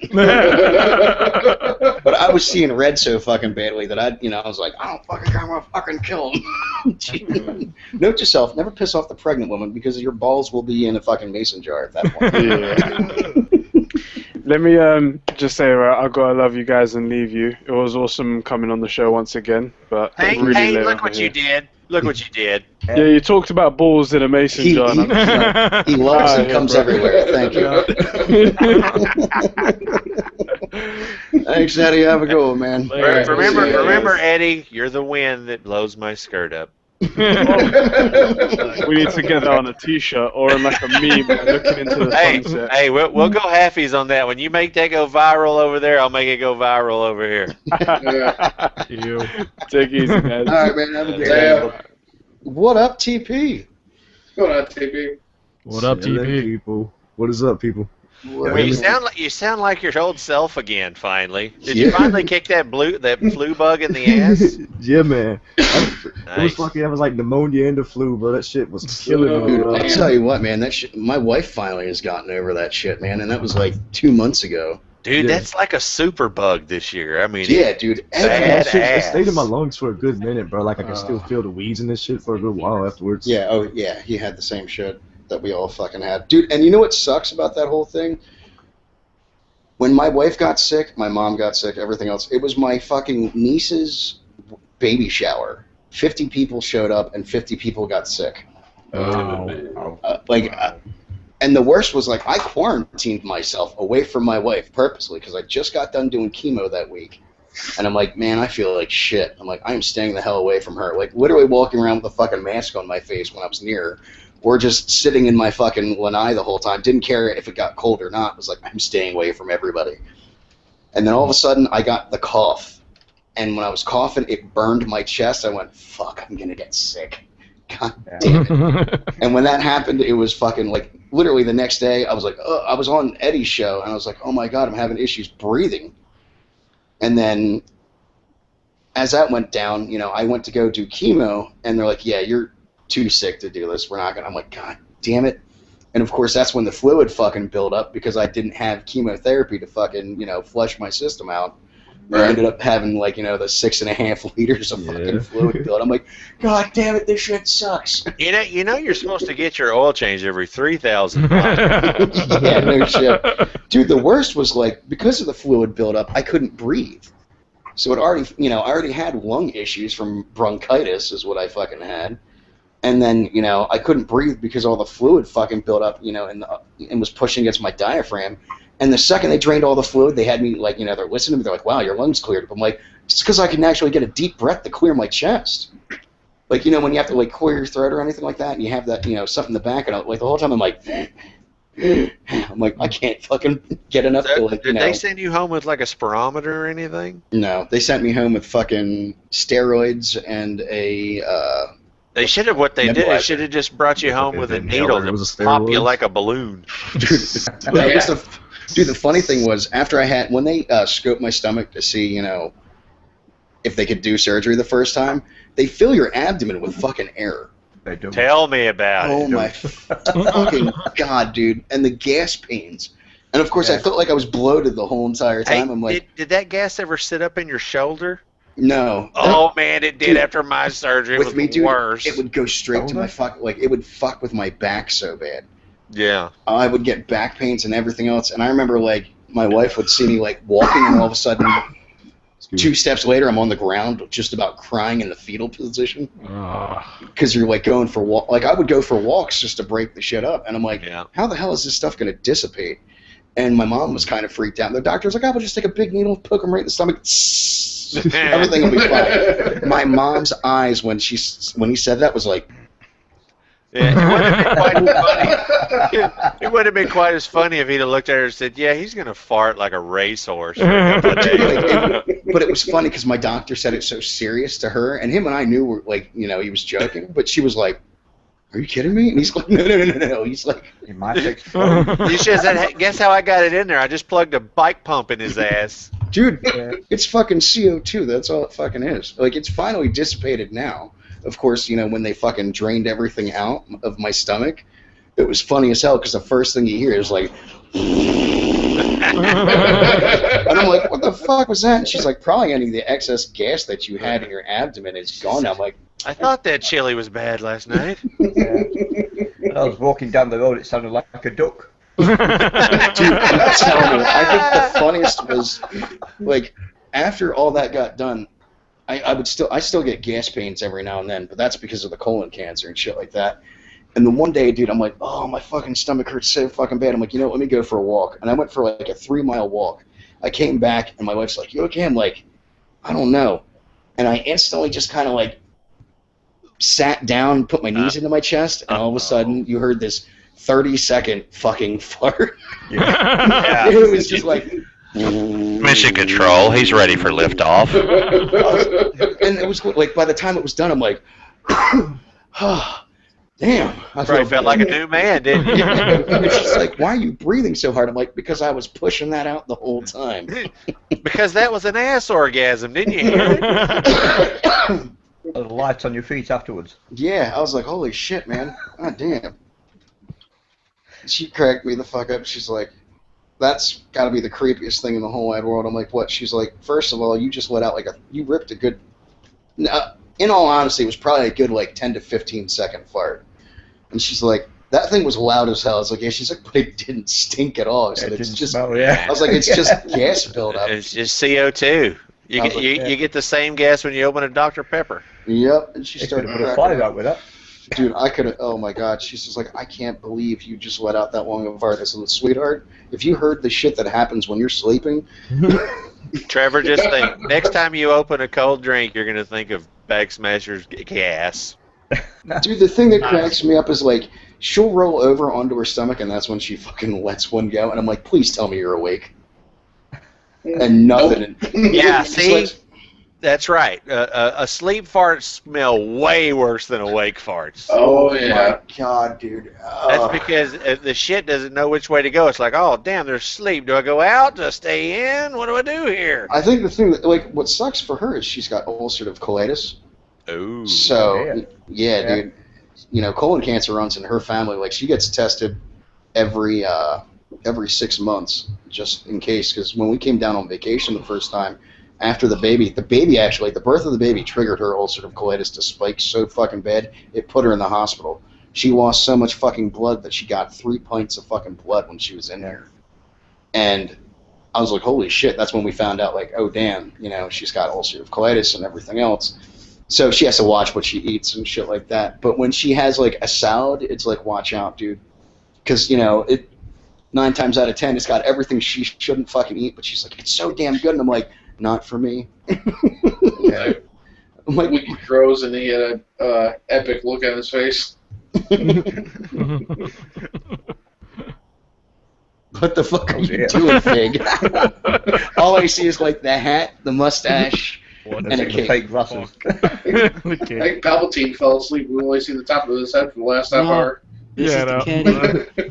No. That's not Kenny. That's Devaney. Yeah, that's Devaney. I was gonna say that's the Devaney look when she gets shit-faced drunk. This is the Kenny from Friday. No, like I said, no. Literally, if you go back and watch some of the older podcasts, that's how she is when she's drunk. He's right. Well, She would- I'm aware. she I'm would- completely aware. She would Wiggy slowly. said on Twitter, he said he got kicked. He's gonna go eat, and he'll be back once he finishes eating. All right. All right. When he's done, See him. when he's done drinking his fucking soup, Yeah. his fucking 4 ounces of fucking beef broth. Oh dear. Yeah, that's how much he can Oh, fucking. yeah. Well, after the surgery, that's how much he That can. sounds fucking, about my regular appetite, bro. Shit. How much weight has he lost now? The last I talked to him, I think he was up to like 60 some pounds. He fucking lost. You can see it in his face now too, Yeah. and his cheeks aren't always fucking red like they used to be. Yeah. I don't know that well. I couldn't believe that he fucking got that surgery, to be honest with you, dude. I was like, holy shit, man. Because I was like, dude, have you tried like anything else other than going that drastic? And he's like, nah, dude. He's like, I just can't lose the weight. I was like, all right. I was kind of worried because I've actually lost 2 friends from gastric bypass surgery, and they actually died on like, you know, in the fucking surgery itself. Yeah. That stuff, Sounds a that bit man. radical, didn't it? Yeah, well, that stuff, dude, is like, that's so much completely different. Like, Eddie's is the gastric sleeve. So what they do is they pretty much turn your stomach into like, as it looks like a banana by the time they're done. So they cut out like a massive section, you know, staple everything back up. Gastric bypass, they literally just cut your stomach in half and Like fucking sew it up or and whatever. sew it back up. And I think the funniest was like one of my buddies had it done, and I always crack jokes. I call him Al Roker because he went from being like a 500-pound dude to fucking 150 pounds. Does not look right at all. But like the first time he drank a beer, it was like, you know, 3 sips. He's like, I'm full. Like, somebody's like, yo, you gonna nurse that beer all fucking night? And he's like, dude, my stomach is 2 ounces. Fuck you. He's like, it's literally like a sip each fucking time. I'm stuffed. And when it first happened, like when the first time he got to eat something, he completely forgot about it, and you know, he got hungry. He was like, ooh, I'm gonna fucking eat. And then ended up throwing everything back the fuck up. He's like, I completely forgot about the fact that my stomach is like the size of a quarter. I'm like, that sucks, dude. And it was gnarly, like all the fucking, like when he got down, he was 200 pounds. And they're like, his doctor was like, all right, well, your skin's finally back to normal and everything. Well, not back to normal, but got used to the adjustment. And they're like, we're going to do the surgery. Because he would sit there and like, he would wear long sleeve shirts. Yeah. And pants. Because, you know. That's the curtains.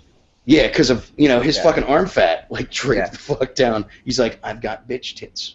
I'm like, how bad? He's like, my boobs go down to my belly button. And, like, lifted it, and he literally, I was like, oh, damn. Like, the gnarliest looking thing I've ever seen. And afterwards, when he got everything done, I mean, you could tell that he had, you know, the surgery done, but it wasn't really that bad. There wasn't, like, massive amount of scarring or anything like that. So, I mean, it was pretty interesting on how they did it. I was just like, dude, that's really fucking odd. And for some reason, they call them bingo wings over here.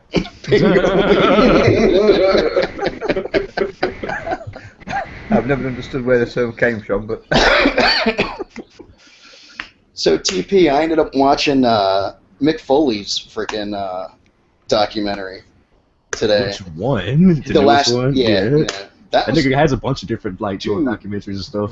That man, I don't know, man.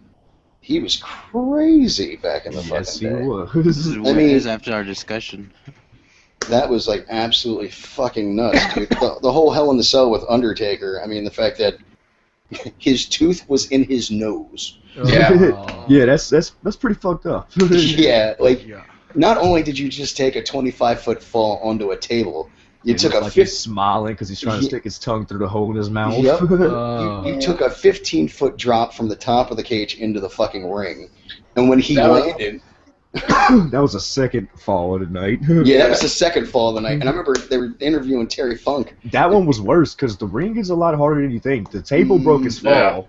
Yeah. The ring, especially in the corner, sort of like. Well, they were saying he said at one point in time that him going through the top of the cell was totally accident. Oh yeah. Was it the same match that he got choke slammed onto the tax?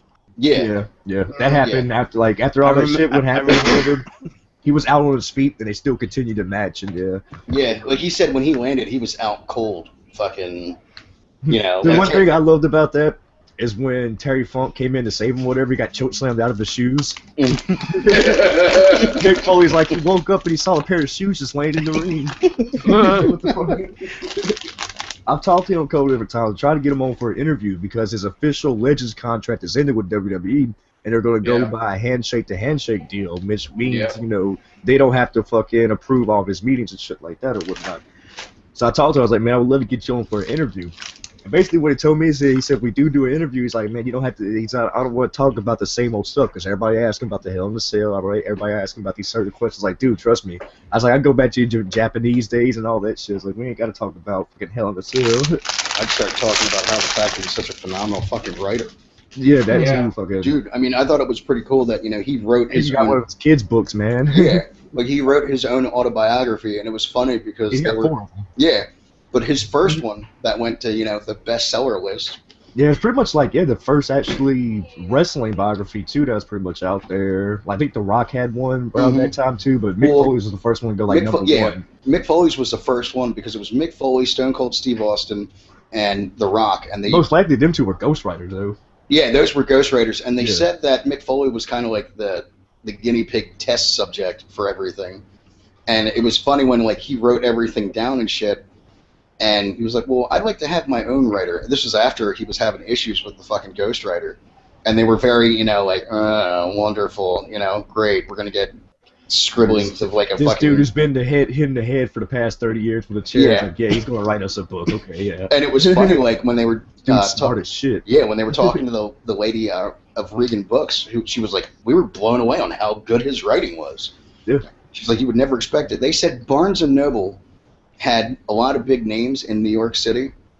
They had a lot of big celebrities come through with, book signings and everything else. And they're like, we couldn't keep the shelves stocked fast enough for when he did his fucking book signing. They said they sold out that first day of all of his books, which was 1,500 fucking copies. Wow. Were gone. I was like, damn. And they said they had people like Jerry Seinfeld in there, very big authors that, big celebrities that came through that had minuscule freaking show, people come in compared to Mick Foley. It was that right there is, and it's funny because everybody doesn't really think about it. I'm like, dude, there are so many wrestling fans. So many fans. Yeah. I was like, and they are fucking... in-the-closet fans, too. Yeah. Especially then. Especially around the 1990s. 99 and shit. There's a lot of in-the-closet fans. I was like, and you gotta think, I was like, they are loyal as fuck. I mean, nothing against celebrities, but I got Raw live streamed on their channel right now. Or another fucking website, whatever. But, but wrestling fans are fucking loyal as hell. I mean, to the point where, shit, you saw when NWO first fucking happened. Oh, yeah. When, Hogan fucking announced that he was the bad guy, and you just saw, soda, beer cans, bottles, everything getting chucked into the ring and shit, because they were pissed off. Well, it was Hogan, bro. It was... Dude, white and blue, Hulkamaniac. Well, see, the funny thing was, though, when he went to that WCW... needed to happen, just like Cena needs to turn heel. It had to fucking happen. Well, because he was still getting booed. Exactly. Because he was considered a Yankee, The Southern Wrestling was not fucking thrilled with him. Well, even before he went down there, before he went to WCW, it was already pretty much getting towards the end of his WWF run, where they was like, yeah, whatever, start letting these younger boys take over. Yeah, he definitely needed something done, and I thought it was a genius move. Without fucking NWO, WCW wouldn't have won what ratings dude. Win at that point. Oh, yeah. That made WWF, step their game up and start turning towards the Attitude Era and all that shit too. Oh, hell yeah. I have to say, though, that was also, the downfall of WCW was the NWO. If they made it... definitely later. Yeah, later. If they would have made it more of an exclusive group to get I love into... the Wolf Pack, but when you start splitting it up like that, then you have we got 40 different MWO members for 2 different MWO teams. And well, their whole idea was to actually make, WCW and then have NWO have their own show. Show. Yeah. And the biggest issue was once they split off into fucking Wolfpack and, NWO, then you had, the Blue World Order with the Blue Meanie, and then you had the LWO. The LWO. And, it branched off into so much shit that, it was just getting that fucking bad and out of control. And they had everybody and anybody fucking join NWO. That shit literally took people that were, mediocre fucking wrestlers to all of a sudden superstars. That was definitely a downfall. They should have fucking let, that many people into it. Because it wasn't, it wasn't as cool as it was or whatever. It was still a big part of WCW and all this shit, but yeah. A lot of people think it was the demise of fucking WCW. If they would have made it an exclusive group, where they had maybe 15 to 20 people, that would have been fine. But they were bringing each week. Remember that shit on Nitro? Each week it was 3 more people were coming over. this or that, you know, fucking. And I remember watching that shit, like, dude, this is nuts. And I thought it was cool as hell, but then finally, Somebody you know, leaving to coming back to leaving. yeah. And then once they brought Sting in, dude, that was like the fucking downfall of it, you know. He was like, you know, Wolfpack Sting. like when they had Sting come over, he Well, kind at of first it was like a fake Sting. They had the black and white fake Sting, but Sting didn't actually become a NWO member to the Wolfpack. Actually happened. yeah. Yeah. When that happened, it was just like, because he was kind of like, you know, the face of WCW for the longest fucking time. And then they had to go and fucking beat their biggest name of the company with a fucking stun stick. Yeah. Goldberg. Yeah, This is that not was the same Sting from the pop group, is it? no, we're not talking about Sting from the Police. Or are we? But both Stings wear makeup. Yeah. As a wrestling A fan. lot of it. Like the wrestler? No, dude. Oh, fuck you. So it's gonna be interesting now. Like, I don't know. What do you think about the direction that, you know, Raw's going in? It sucks. I think if they don't capitalize on putting the belt on Daniel Bryan, they're going to crash and burn. They pretty much have to at this point. With Yeah. CM Punk gone, too. Like, something's got to happen. They got an Elimination Chamber happening this Sunday. Speaking of all this shit, I'm supposed to be having this show with Axel, right? Yeah, I saw Wait, that. Did When he is call? He called off at the last minute. It's like, Mom, man, I don't want to do it. And like this, is like an hour or so ago. So Oh, then that back and forth sucks, with the man. motherfucker. Well, basically, he's like, man, blah blah, whatever. Didn't you do like a fucking promo vid for him? Exactly. That's what I said. I told him That's he was like, fucked I said, up, dude, man. that kind of makes me look like a dick or whatever. But basically, he's like, man, we'll still do it. He's like, I gotta do something with my uncle, blah blah blah. So I don't know. Maybe he still wants to fucking do it tonight, but I don't fucking know what's gonna happen. Dude, I have to say, I saw the card that they're fucking having. I'm like, holy shit, it's fucking ECW all over again. Yeah, Extreme Rising, yeah. Yep, I was fucking At the thrilled. old school ECW arena. At the old school ECW arena, and it's like all the old school ECW fucking guys, like Sabu, fucking Sandman, Raven. Yeah. Dude, I love that shit, man. Like, when I was watching the whole thing with Mick Foley, like, it was funny as hell because, you know, they were talking, when he first came in, he was training with Shane Douglas. Yeah. And shit like that. And I'm like, holy shit, dude. And then they showed, you know, everything in ECW. And that was, like, the greatest thing for any ECW fan, like, when we got to go, was when Cactus Jack came in. Because he was already well known from, you know, WCW and everything else. And it was, like, a big card fucking person. Because, I mean, like, we had Eddie Guerrero and fucking Dean Malenko, and those guys had beautiful fucking matches way back when. Rey Mysterio, Psychosis. Yeah, dude. Like, it was always funny on how many fucking, like, you know, how many people came out of, like, you know, ECW. Well, really, fucking ECW was a stockpile of guys for WWF, and WCW is just fucking take. Hell yeah. You, I'll take you. And that Did was you the guys downfall of watch all ECW. three? It was pretty much like motherfuckers, all their good talent getting taken. By the time they actually did get on like TNN or anything, like they didn't have no good talent left. Yeah, like, by the time they got, you know, by the time WWE fucking signed him, it was like, okay, all right. It was like the watered-down version of ECW. Oh, that was even fuck. That was. Everybody hated that shit. Yeah. So the first thing you Oh, see yeah. is Sandman beat up a zombie. It's like, what the hell? Dude, I loved I loved it when ECW did their fucking pay-per-views, because their shit was fucking nuts. I Yeah. mean, like, that, you honestly got your best bang for your buck at that point. Like, you know how, like, WWF or WWE or WCW always left it as, like, you know, like a trail, like, you know, it was suspenseful and it was hanging at the end. Like, you're like, what the fuck? Well, we gotta wait till Monday, you know, to fucking see what's gonna happen.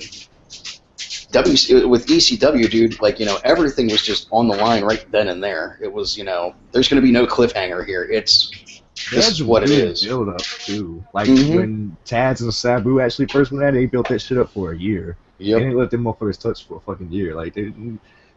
You don't see that shit with WWF or anything like No, that. dude. Especially not nowadays. Or WWE. I couldn't believe with fucking Sabu. I remember when he pulled out the fucking katana and just fucking sliced right across his fucking chest and shit. I was like, oh damn, this dude's fucking a few fries short of a Happy Meal. But his Crazy. yeah, dude, and wasn't young when he was doing that shit either, man. I know it's weird seeing him being bald headed. It's like what the fuck? But yeah, he is kind of old though. Yeah, so shit, dude. I imagine Taz he's is just started losing the hair. It's like fuck, I'm just gonna go bald, just like shave it all off. Imagine I that's what remember- he did. the matches with Taz and fucking Bam Bam Bigelow. Hey, like him going through the fucking Going ring. through the fucking ring and shit. Yeah. Of course, moments like that are set up. Like I actually asked Mick about that because his second Hell in a Cell that he had where he got retired from Triple H. At the end of that match, like they went up to the top and he got back body dropped through the cell and the ring broke. You know. Yeah, I remember that. I was like, hey man, I want to know. I was like, was that supposed to happen? How did that get set up or whatever? He's like, this is pretty much. He's like, let's put it this way. It was wrestling magic. And I got you, bro. I got you. So that was definitely meant to happen, but he wouldn't let me in on how. Dude, his whole thing was though he wanted his shit to be real. He didn't want Oh, no matter what, that fucking hurt. That was another 15-foot drop, and that ring. I just wondered how they actually set it up. Like, did somebody go out there like during one of the matches and like fix that little hole up? Because that hole's not going to be there the whole time the pay-per-view's going on. Yeah, no. And then I remember they were showing the match where he lost his fucking ear from Vader. Yeah, like you got like fan cam footage of it. If you look closely, you can see the ear drop. You see ear fucking drop. Yeah, dude, it was crazy because when he said the ropes were too tight, and it literally tore his ear. And he's like, and then they show Vader fucking punch him in the fucking head. Well, back then, WCW used to use like elevator cables and shit for their ropes, bro. Oh, like yeah. Steel cables. Well, he was saying that was a match in Germany, and it was literally a rock band, set up. Like, it was roadies from a rock band that fucking set the ring up, and they said that the ropes were too fucking loose. So they went back and fucking tightened them up, and then when that happened, there wasn't much give. He said he almost fucking choked to death, from the way, because his head was literally stuck in the two fucking, in the two ropes. And when he got that was always a move he always did. He always fucking went over and got his neck caught up in the ropes. Like he did that plenty of times before, so he wasn't, thinking. Yeah, he wasn't really, thrown off by it. But when the ropes were too tight and he fucking popped his head out, they show his fucking ear, and it's literally like, it ripped his shit. I was like, God damn, dude, shit was crazy. And it was funny because, like, you know who we went to high school with? Maybe. Kevin James. From the King of Queens. Oh, okay, yeah. Yeah, like when he was wrestling, he actually wrestled in high school and shit. Like he was playing 3 sports and everything else. That was his dad was the athletic director and wanted him to play sports and everything else. And for him to lose weight, I guess he wanted to bulk up, I guess, for baseball or whatever. And he was going to do run. He was just going to do like cross country, like winter fucking cross country. And his one buddy was like, dude, he's like, do wrestling. He's like, you'll be a lot, in better shape than anything else. And when they came in, they were going to, bring him as, the heavyweight division. He's like, there was already a dude that was extremely feared in school, like, the toughest kid in school. And he was already in the heavyweight division. He's like the King of Queens, Kevin James. And they show a picture of those two standing next to each other. And I'm like, wow, the irony there. Like, how weird would that? It's really odd when, like, just think if their careers would have switched. Yeah, it's funny. It would have been Kevin James, the hardcore kid. It's funny though, like when you see like 2 people that become celebrities at the same high school. It's really like yeah. It's not common, It's just weird when you see shit like that, like. Especially not where I'm from. Fucking hillbilly motherfuckers. Well, it was funny. Like my English teacher went to school with Trent Reznor. I was like, they don't even ring a bell. Lead singer of Nine Inch Nails. Oh, okay. So I was like, how did that fucking work? And she's like, oh, he was just dark and dreary back then as well. I'm like, that's got to be weird. Fucking what WWE needs to do, since AJ Styles is not with TNA no more, they need to take him up and fucking bring him over. But don't fucking treat him like they treat everybody else. Mostly, when they get somebody new like that, they put them in their little developmental shit. All right, you're going to go to Next or whatever, right? That motherfucker, he's had experience on TV wrestling. He knows all about formats and shit like that. Like, take him up. Let him do some more independent dates or whatever. Take him up, bring him in, and fucking, yeah, that's what they need to do. I always enjoyed AJ Styles. That dude was fucking. I think he's booked up to for independent dates to April. Yeah, no, as I say, he's booked up for a good minute. I know that. Like, let him enjoy him doing his independent shit. A couple months later down the road, let fucking WWE snatch him up and fucking actually do right by him. Don't bring him in and fucking throw him on fucking Next and and change his name to some stupid shit or whatever. Like, good good match to see would be AJ Styles versus Daniel Bryan. Or CM Punk, which all these matches have happened. Punk. These matches have happened before already, dude. Yeah, You know what I mean, really they haven't like Ring of Honor. You know what threw me off, dude, was watching Jonathan Coachman, aka Coach, get a job with ESPN. Yeah. I know. I see him there a couple of The first time, I'm like, holy shit, what the fuck is Coach doing here? Like, it's just like Michael Cotto. He came from that to like the entertainment side to wrestling back in the day. Yeah. It's just weird, though, like, when you're used to seeing certain people in a certain genre, and then you're like, hold on, he's got a fucking nice gig with ESPN. Making money, son. Making fucking, yeah, dude. And ESPN, dude, they pay their fucking guys solid, too. Oh, yeah. Oh, shit, I'm missing it. It's Cesaro and Cena right now. Yep. Yeah, they need to fucking do something with, you know, I mean, I think WWE is just kind of... Regardless, I'm still going to do a show. Axel said he still wanted to do it. He got to help his uncle with shit, like, because it was bullshit, because, like, I DM'd him, I was like, what the fuck ever. Well, I didn't say that. I didn't say that. But you're, yeah. Yeah, you know, it's like, bro, it's cool, whatever, you know. Then and the way I said it, he messaged me back, but it wasn't a DM. I was like, dude, this is out in public. What the fuck? He's like, oh, my bad. But, he said he still want to do it. He should be back helping his fucking uncle by the time it ends. But really, if he really wants to do something and everything, we don't need to do it live. Well, we can do shit live certain times, but if he wants to be real professional about it, like he said, I need to record, edit, do all this shit, you know, cut shit up. Mm-hmm. Regardless, I'm still gonna do something. I would still love to do just a live show, cause yeah, but I don't know. We'll see how shit works out. Like I told him, I was like, I ain't holding it against you, bro. Fucking this, whatever. I'll still help you with whatever you need, bro. If you ain't down to do it, cause when he first talked to me, bro, he's like, yeah, I'm one of them people that I could just like, you know, it's like whatever, bro. Sometimes I'll have something on my mind to just call it off. So I kind of got that idea from him back in the day, you know. Yeah, I think they need to figure something out, dude, because their direction is just They kinda... need to do something, definitely. Fucking, quit fucking putting Randy Orton versus fucking Cena. Now, for all their matches that they have had, the match last week was actually pretty fucking good. It was better than the Royal Rumble match. So yeah. Much. Dude, and that's got to be hard, too, as, like, an executive trying to figure out, like, what's next to fucking boost ratings, because it's not like they have, like, you know, any well, you lost one of your biggest fucking people in the past couple weeks. And then, like, yeah, your whole audience is going against you. They need to give Daniel Bryan the fucking title. But, like, what, you still got, you got the Elimination Chamber, and you got people like, you know, Daniel Bryan and Cena in the match. Cena's like, oh, I'm going to be the champ. And then you got Kane going after Daniel Bryan. Like, you got these other storylines happening, too, so I don't know where exactly what they're going to lead it up to. Maybe they will give Daniel Bryan a title, but no matter what, Batista's already in the goddamn main event. Yeah. And for some reason, I just don't see it being Daniel Bryan and Batista at the main event, even though that's what it needs to be, because it needs to be Daniel Bryan regardless. Well, there was does it turn into like a three-way dance or something? Yeah. There was Triple H versus Randy, or Daniel versus Randy. I mean Triple H. I see that shit happening too. Yeah. Yeah, there was one wrestling news or website that I read on a regular basis. They're saying that WrestleMania was originally supposed to be CM Punk versus Triple H. Yeah. And now since CM Punk walked out, now they're saying it's going to be Daniel Bryan versus Triple H at WrestleMania. Yeah, see, that's what I see happening too, but the fans don't want that. The fans want Bryan to have the fucking title. Yeah. Now, if they, let's just say, Batista's already in the main event no matter fucking what. You already fucked that up. So, yeah. There's only a few different ways you can go about this unless you have like a triple threat match. But yeah, I see it becoming Daniel Bryan and Triple H at WrestleMania, but that is not what they need to do. No. Hopefully they don't go that route. Hopefully they see what's happening. Yeah. Now, do you think they're gonna bring Undertaker back for another match this year?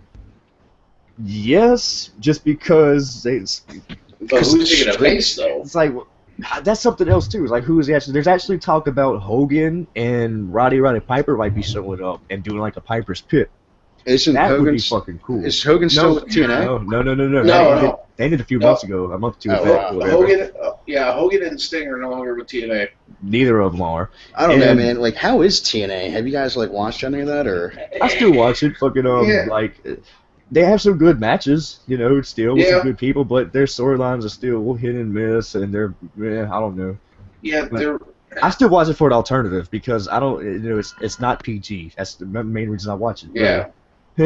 I mean, some of their stuff they're trying to copy some old WWE storylines, but And they all copy each other. You'll see fucking Yeah, WWE still a TNA thing here or there, then like then you'll see TNA like, what the fuck is this, Vince Russo WCW, like some Viagra on the pole shit. Yeah. What the fuck? They definitely still make some horrible booking decisions. Yeah. Well, TNA's run by what, Jeff Jarrett, right? No. No, Actually, not he's anymore. not even around no more either. He's been talking about starting. If you go and look on his Twitter and everything and read up on all the wrestling info or whatever, there's some shit. It looks like he's trying to start his own company up again because wow. him and TNA parted ways a while back. Yeah, as I say, he's been doing a lot of work with AAA down in Mexico. Yeah, he posted a video like the other day on some site. He's like, yeah, shit's coming soon. It's happening, bro. Like I've been in talks with TNA. I mean, I've been talks with AAA and talks with like some Japan wrestlers. So he's like, I'm really excited. It looks like there's gonna be a big boom with the wrestling world. This is coming from his lips and like on a video recently.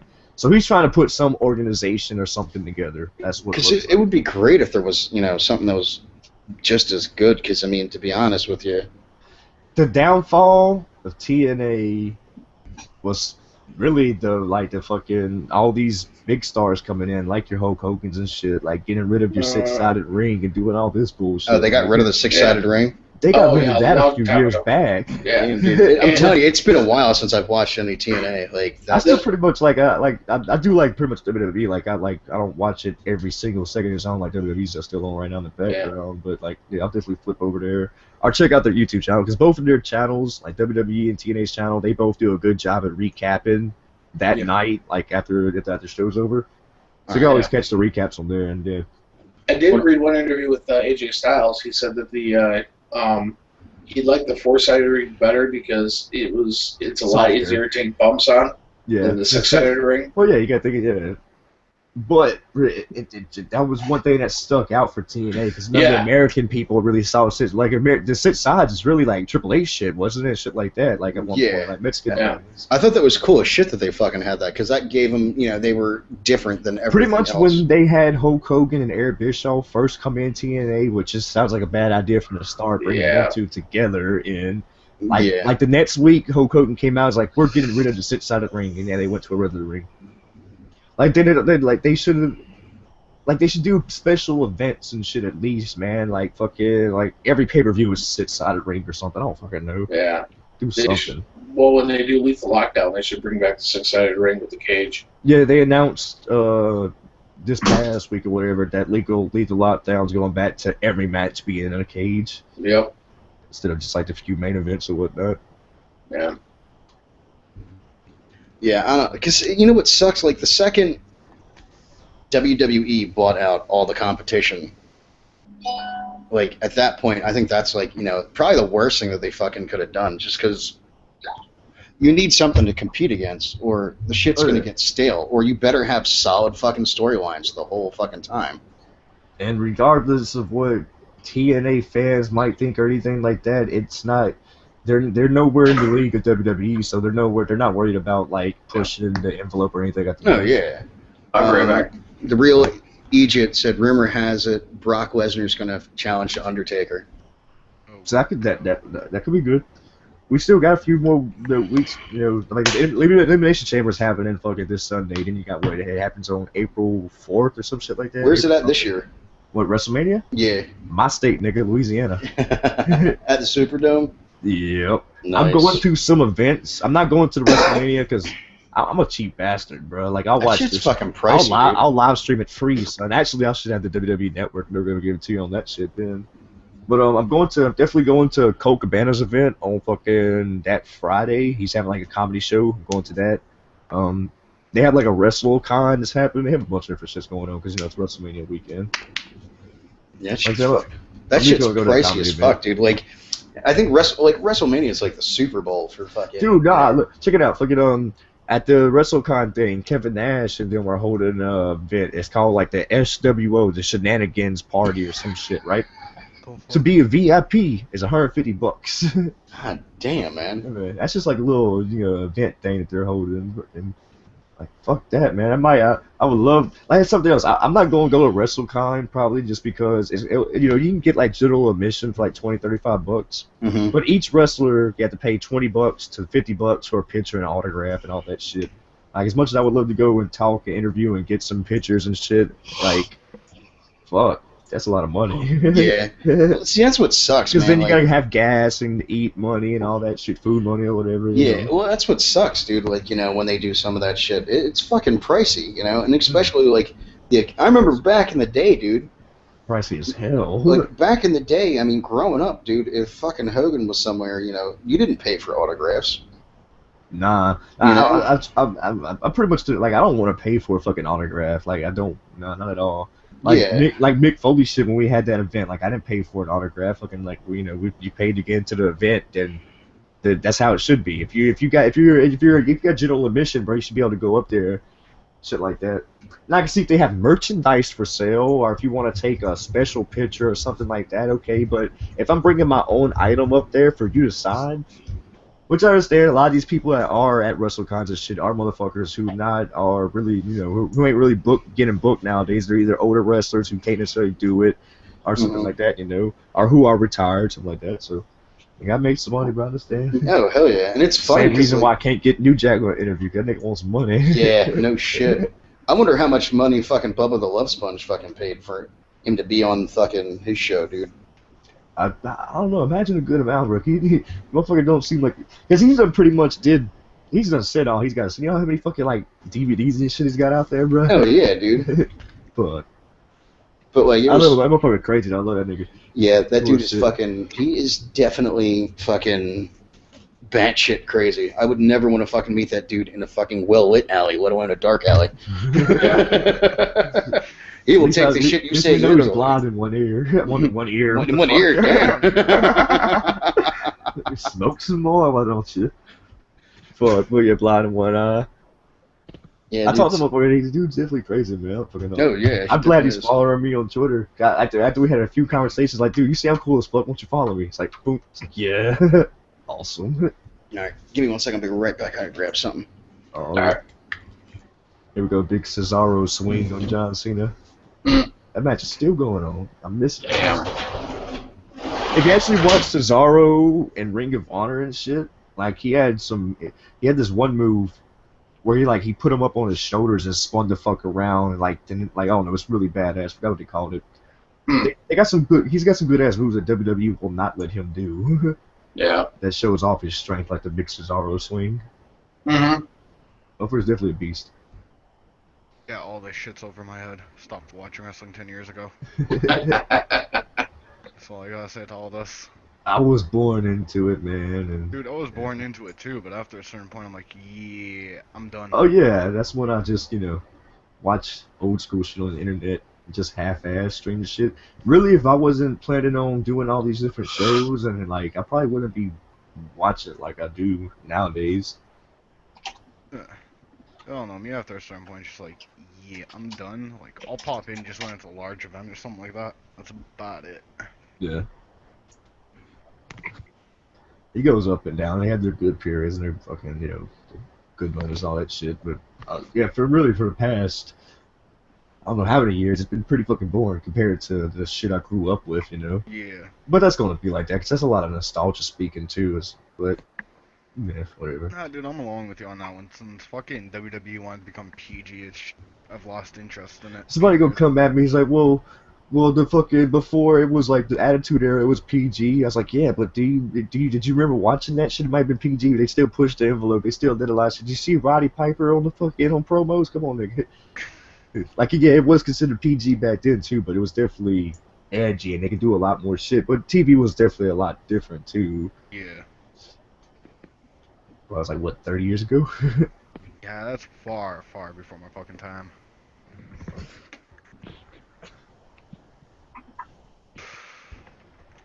Yeah, of course. Cena won.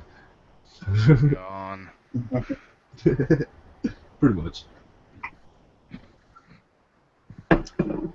They should have let Cesaro win, dude. They're pushing him. He's in the main event elimination chamber. Yeah. Well, they put him over on Randy Orton on SmackDown. Yeah, I know. Fucking I haven't actually watched SmackDown in years. It's like I never did it, even when it came on back in the day. I was like, I'm a Raw person. Yeah. Yeah. But fucking, I seen the highlights or whatever, and yeah, but Yeah, that's good. I'm glad they that's let all I him go normally over on watch. champ. Because anytime you go over to champ, that's all. It's definitely a plus. They're definitely trying to give you a little push. Oh, we'll see how it goes in the Elimination Chamber. Hopefully, fucking Cena is the champ. That's what not needs. That's what this definitely doesn't need to happen. They definitely don't need to give it to him. Yeah. Because you got what, like Sheamus, Christian, fucking who else? The dude just said.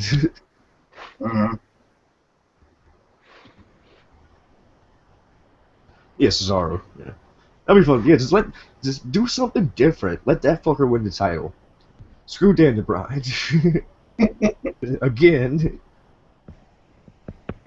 I was gonna say they always need to do different shit, man. They fucking it's like it's too predictable. Yeah. You know, see rocking the Ultimate Warrior picture. God. That's Kenny, bro.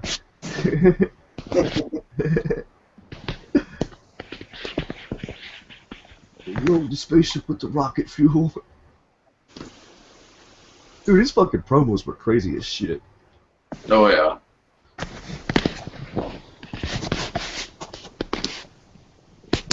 I'm actually pretty surprised that he's getting inducted to the Hall of Fame. Just because all the bullshit has been said about him over the years from the WWE family and all that. No. Lost somebody again. All this wrestling talk. Wrestling.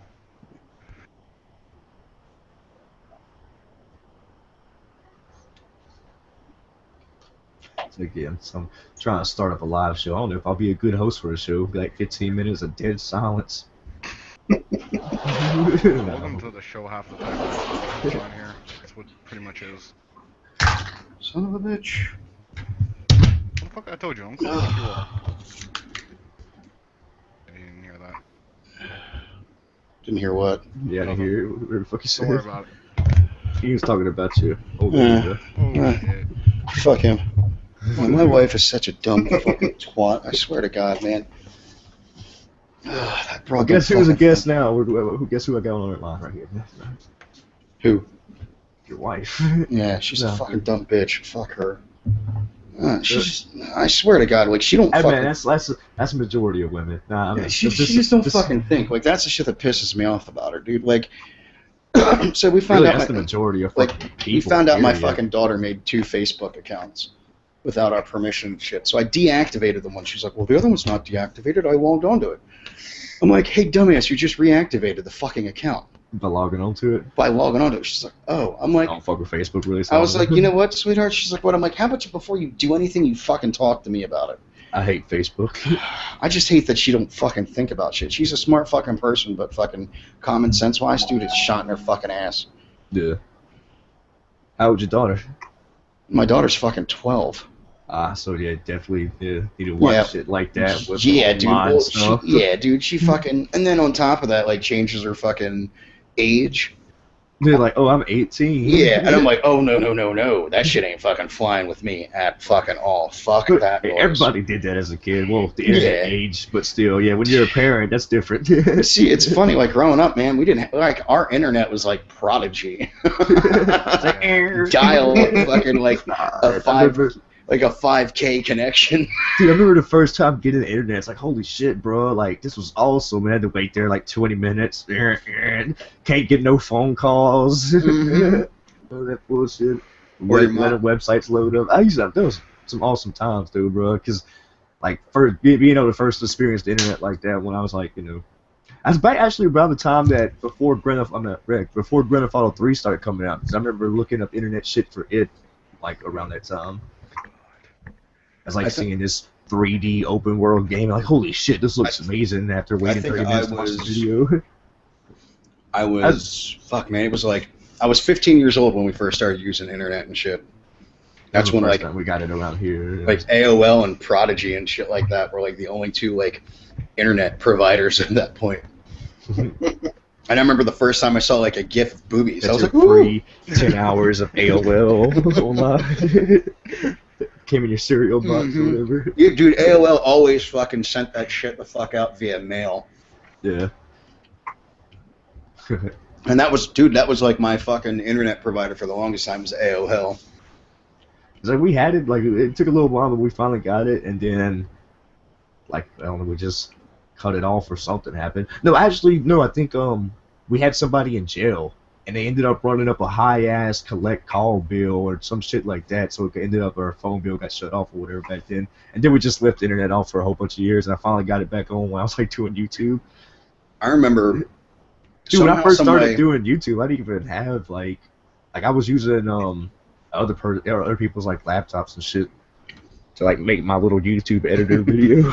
I remember somehow, some way, like AOL was calling a long distance number instead of calling the local number, and I remember my parents like freaking the fuck out because the internet was new and all of us were using it and shit like that, and they got like this $700 fucking phone bill in the mail. We're cutting this shit off.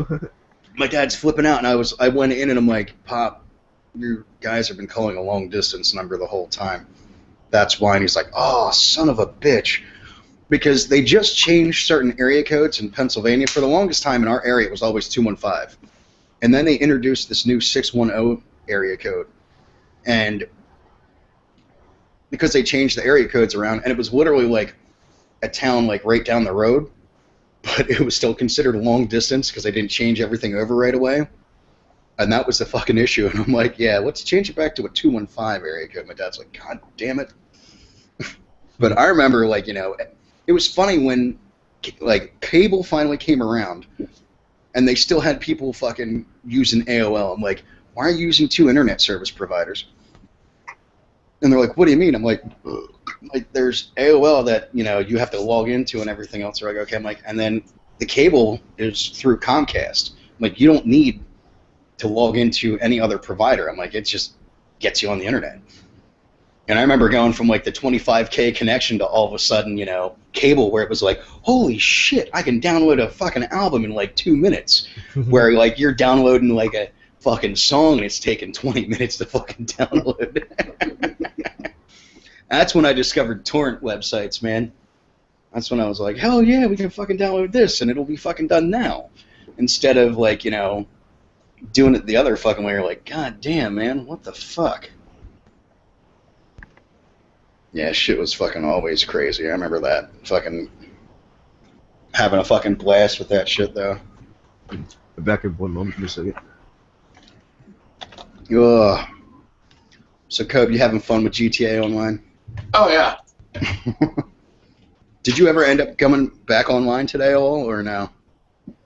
Yeah, actually I did. I was actually playing campaign mode when you sent out the invite. How is campaign? Like, I keep playing that first part like 5 different fucking times. 'Cause yeah. Every time I end up going in, I'm like, damn it, it didn't fucking save.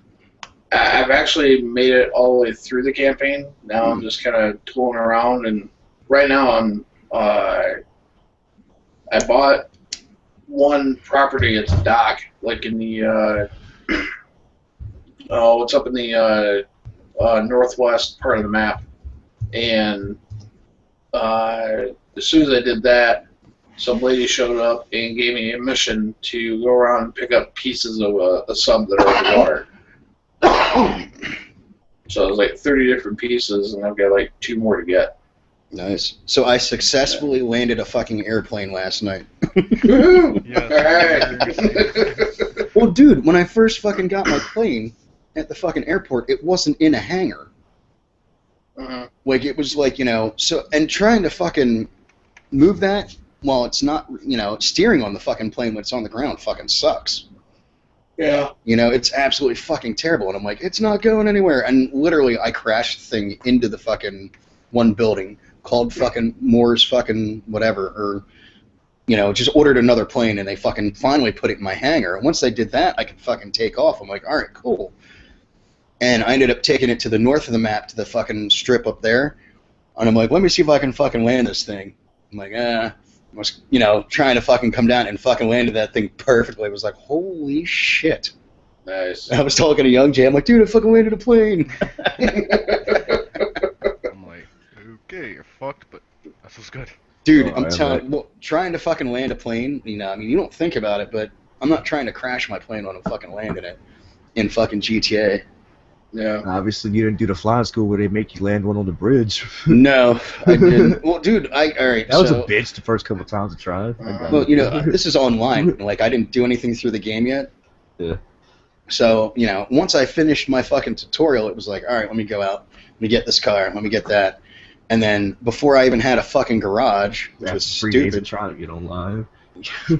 Well, no, dude, like now there's no issues Well, whatsoever. yeah, I know now. That's about when it first came When out. it first came out, oh my god, dude. That was a fucking nightmare in itself. Hearing everybody bitch about it, dude. I don't know what was worse. People trying to get online or fucking trying to play a game of Battlefield. Those stupid fuckers bitching about it. I was like, dude, this is like the biggest selling game. Y'all know millions of bitches are trying to get on the game right now?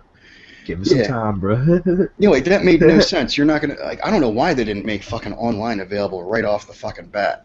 Obviously, they still had some kinks to work out. And even then, when they pushed it out, like, that's how many people got on. They didn't have it all worked out. Is it just... I still haven't got back on GTA Online since they gave out that stimulus package of money. No, yeah. I haven't even got online to spend that shit, I guess you would say. I'm not gonna lie, I got lazy and I fucking paid $20 to get the fucking $1.5 million. I was like, fuck it, man. Dude, I already had extra money on my fucking account, so it's like I had $25 on my account. I was like, fuck it, I'll get that and the $200,000. There we go. So the main reason though is like fucking got some other games that just fucking like didn't get Xbox Gold back on my account because I ain't really been worried about it. But I do want to get it back sooner or later and play some more of that shit online. because right off the bat, I'm like, all right, now I got to get a decent property. Because I at first I didn't have a fucking garage, so I had 2 cars that I'm fucking driving around that, you know, got fucking stolen. I had a purple like Cadillac, bro. I was like, screw the fast shit. I want something pimped out. It was my first car. It's like a purple Cadillac with purple rims. My first car was it looked like the fucking BMW 3 Series or whatnot. Yeah. Snagged one of those. Fucking put a black metallic paint with a fucking orange pearl on it, so it looks like it's a burnt orange when the fucking light hits it a certain way. The thing looked fucking tight as hell, and then, of course, don't fucking have it because somebody fucking yoinked it. And, of course, you know, this is before I knew about the insurance company and shit like that. And I'm like, fuck it. And then I had a Mustang that got destroyed. Fucking, oh my god, Redmeister fucking gets it out. Alright, first of all, somebody got it out of fucking, or no, he stole it for me and I hopped into his world. And he shows up and TP, the whole front end is crumpled the fucking tires are sitting like this. I'm like, what the fuck happened? He's like, ran into the cops on the way here. I'm like, Jesus Christ, man. So don't worry, I'll fucking fix all that shit. I'm like, alright, cool. So then I fucking had it for a bit, and I think I ended up fucking ditching that to get a fucking truck, and I got one of the lifted fucking trucks, and of course it ends up in the impound lot, and I'm like, don't fucking get it out of impound, I'm gonna go pay to get it out. He's like, why? I'm like, because I just lost my 4-star rating, I don't need any more fucking cops on my ass. It's pretty actually simple to hop the fence on the back side and like hop in and it gets you 2 stars, just go away real quick without paying them. But then again, it doesn't cost that much money if you have it shit. Yeah, it's like $250. So I'm like, all right, fuck it. Well, he fucking steals it and brings it to me and brings all the cops to me. So here you go. And instantly I end up with, I'm like, he's like, I was trying to do you a solid. I'm like, motherfucker, no, you weren't. You're trying to get me fucking killed. Shit. I'm like, God damn it, dude, I told you not to fucking get it. And he's all like, I'm like, you cocksucker. I still love that. It's like the first time we was playing online, it was like we put Unthrone in them. And like I think it was me and Devon. We went inside to rob the store, and like Unthrone drives a fucking truck up to the store doors and like blocks us in. You fucking bastard. Dude, that was like last night. He's like, I'm trying to fucking get away from the cops, right? And I'm trying to back up, and he fucking backs the truck up literally behind me. He's like, I'm shielding you from bullets. I'm like, don't give me that bullshit, motherfucker. God damn it. Oh, God, he cracks me the fuck up. What, you cocksucker? Get away from me. But But I have to say, like, one of the few times he actually got, like, a pristine fucking cop car. Like, usually when we get them, they're all beat the fuck up. Yeah. And this thing, like, was perfect. I was like, holy shit. He's like, yeah. He's like, once the cops were after you, he's like, they got out of the car. I kind of snuck over and snagged it. So you do that shit, bro. They're like out their car, like looking for you, then like you lose all your stars, just walk up and take one of the cop cars. Mm-hmm. My shit. So I ended up, I downloaded the Beach Bum package because that was free. So I got the fucking rat loader. Download that shit as an automatically update. Yeah, it doesn't. Well, no, it did the regular updates, but that's like an add-on. So, Yeah. dude, I'll tell you what, man. I Like downloaded the game, and that's like 7.9 gigs. And then there were 4 updates, and each update was 2 gigs. I'm like, Jesus Christ, I'm gonna be here forever. And that was. They're pushing shit on that fucking console, bro, for the game. That's like another reason why I've kind of held off on playing it, because I want a PC version. My PC will be able to stomp that game's ass. Yeah. It's not running at 60 frames on Xbox. There's no fucking way it is. Well, no, they're only all the running taggies and shit. It's only running at 30 frames. They won't run it at 60 frames unless it goes to Xbox One. And hey, some games on it all depends on the game itself. Games on 360 do run at 60 fucking frames. It all depends on the game, bro. But most shit's like upscaled though. It's not even 720. Usually from 360. Usually they upscale it from there. Yeah, that's just the fucking like. And my computer would be able to stomp a fucking dick in that game, bro. Fucking. I gotta say though, like even with the new shit, even though it's not true 1080p. My computer stomps a dick in the new consoles at the moment. Well, see, that's what cracks me up. Until they be able to give them a year, let them actually figure out shit, then start, because these first few games too, they're still making multi-console as well. So they can't really, overdo it too much. They still made it for 360 and the Xbox. Yeah. Yeah, dude, if they fucking make it, it would be so much more fun if they fucking make it for the Xbone and shit like that. Like, I'm fucking praying. Eddie actually did a video where there was like a Swedish company that has it for like June 17th or some shit like that, like accidental, but it was for PS4 and Xbone. And I was like, dude, if that fucking happens, hell yeah. The only thing that I would say though, like, this is my question, like, if they start, porting some of the old games onto the Xbox One, if you already bought the 360 version, I'm a firm believer that they should allow you to just get the fucking, Yeah, no. No, they won't. Oh, hell no. They won't. Like, even if it was like $10 more, you got I can understand why the Xbone isn't backwards compatible, because, they did switch from, DVD drive to a Blu-ray drive. I can understand that. But what about the fuck PS4? PS4 is still a Blu-ray drive from a Blu-ray drive, right? Why the fuck can't it play PlayStation 3 games? Because they want you to stream it on PlayStation Now and pay more money. Mm-hmm. Well, here's the thing, too, man. Dude, I got a fucking Blu-ray player at the fucking house that plays regular fucking DVDs as well. It's not that hard to fucking... Yeah, I got one. Where it's fucking compatible. Like, if they fucking did that shit, it'd be fucking great. But they gotta make their fucking money.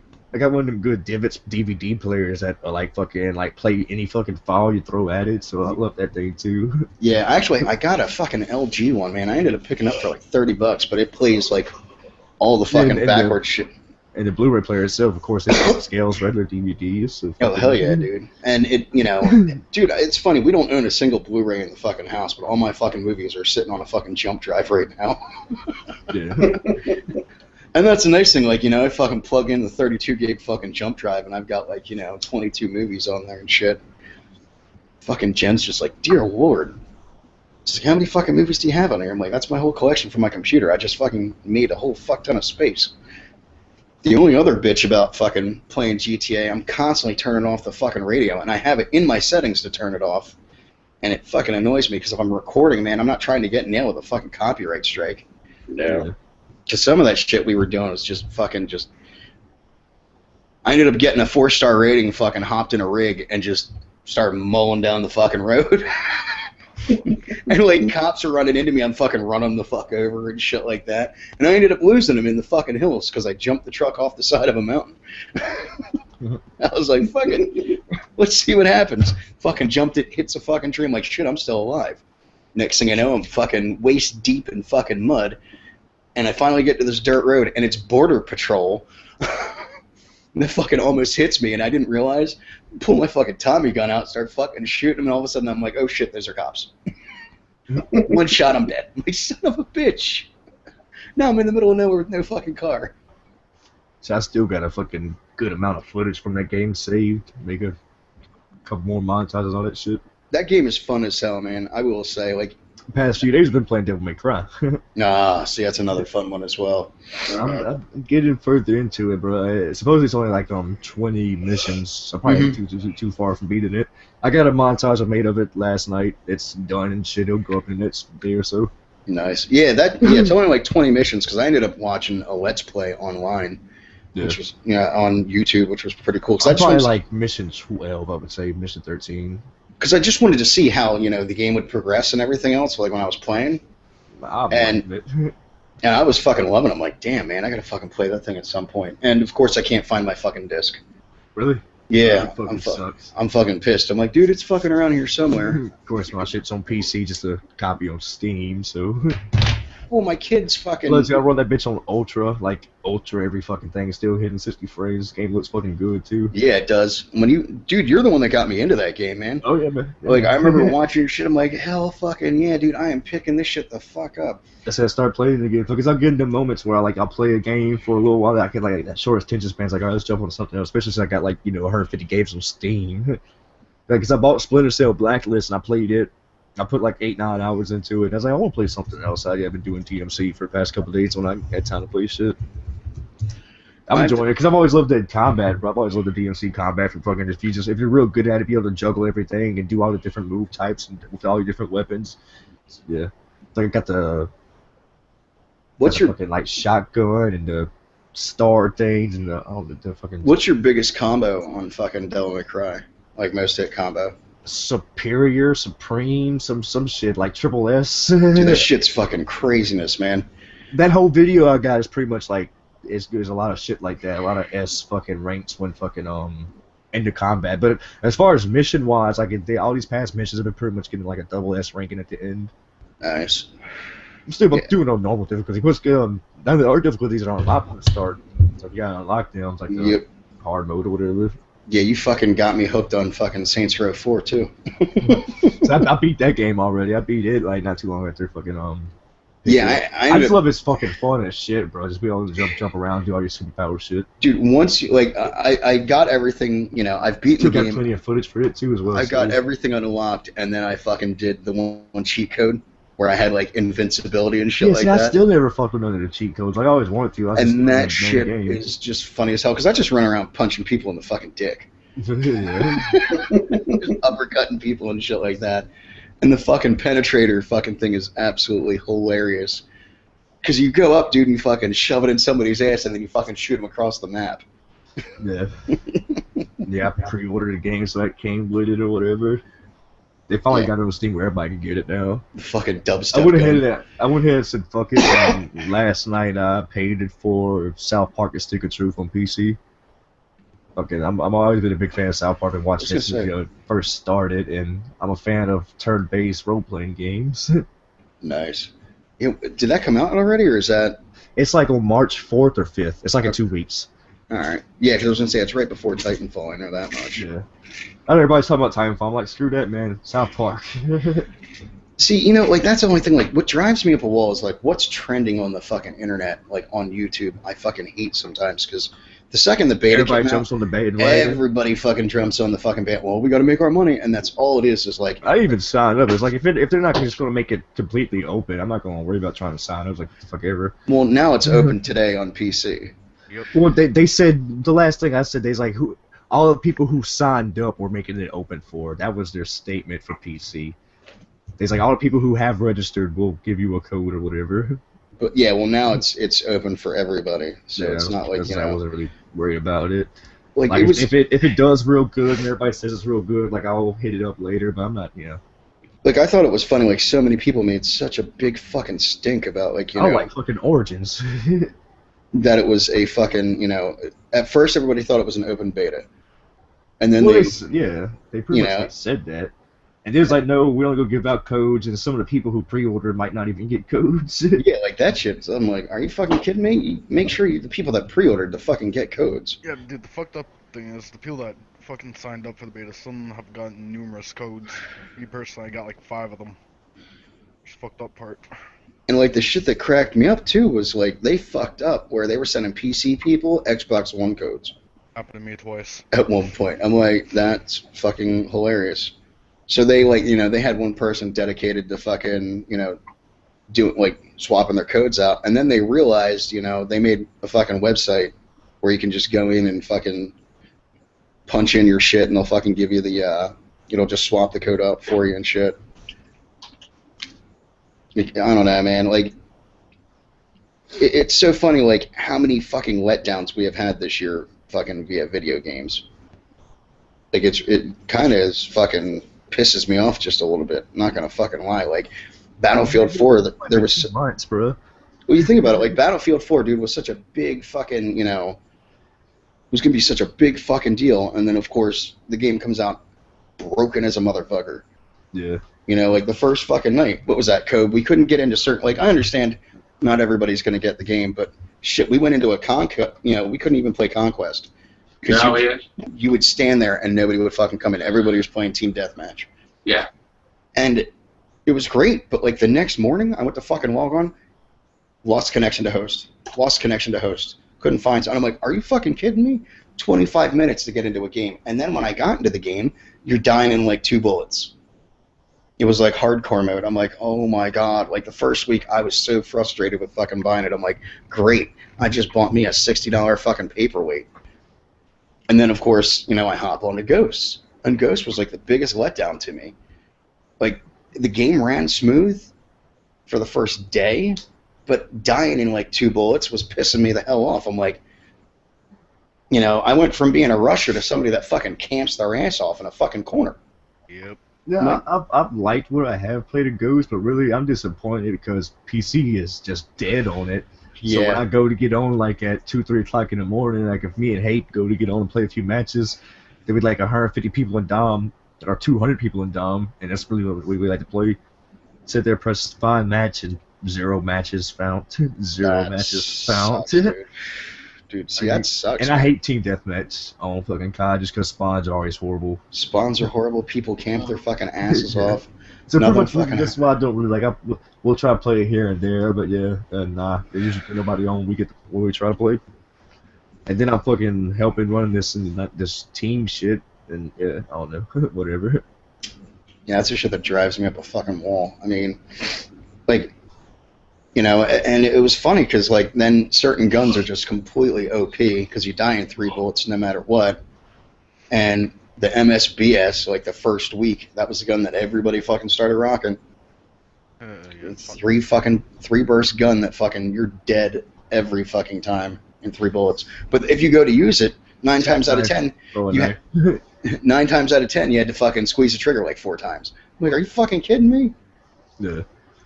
And that's when I went back to knife only. I was like, fuck it, I'm going to knife only and just sticking to it because that works the best for me.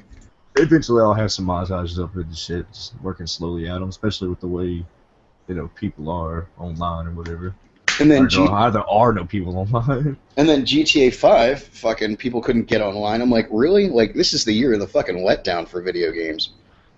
Like, shit's broken, shit's not fixed, right? And Battlefield 4, I mean, it took how many months?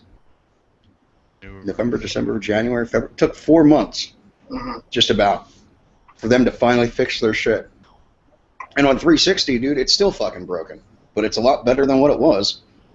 And of course, unfortunately, like any PlayStation 3 or fucking 360 fucking user, we get shit on by them because they could give 2 shits. Their main thing is, next-gen consoles.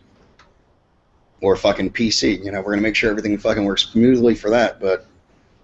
Because, dude, there's sometimes, man, you'll go to fucking kill somebody, you get killed by them, but their health, like, how the health bar will fucking tell you how much health they have left? Dude, it comes up 0. It says fucking 0%. Yeah, I heard about that shit. I'm like, what the fuck? And then someone will kill them, and you get an assist, and it's only 65 points. I'm like, well, if their health is at 0%, I should be getting the credit for the fucking kill when someone kills them, or get the assist where it counts as a kill. But instead, nope. That was driving me up a wall. Or when they came out with China Rising, so many people couldn't, like, people paid for the DLC. Like, if you got, it was really weird. If you had premium, it worked fine. But if you just bought China Rising by itself, you couldn't get into the fucking games. Like they were having such a fucking issue. Yeah, I was like, what the fuck? I don't know. Like my whole thing is with that shit. I've got to get the DLC stuff because playing the same maps over and over again will drive me up a wall. There's like no challenge. You get bored. It's like, all right, cool. Well, if I played a game enough, but like God, since it's dead and shit, I'm not getting the DLC when it officially comes out to PC. I don't think it's out yet, but whatever. I don't blame you on that one. I mean, worth the money. No. Like if I could actually find some matches when I actually wanted to play, that'd be different. At the moment, I still have to replay all the other maps. It's like I do like it when I get on the play. It's just that's the main problem with us. Is like me and Hate, because like Hate usually works nights anyway, and I don't like playing by myself, and I don't have many people on the PC side who actually play Call of Duty. I guess you would say. They're like he'll get in like midnight or whatever, so we'll go hop on and play a match. And yeah, literally fucking nothing. That sucks, dude. Like you'll see the other game types, right? Like one dude in Ground War, like like have fun, bro. Okay, let's start a match.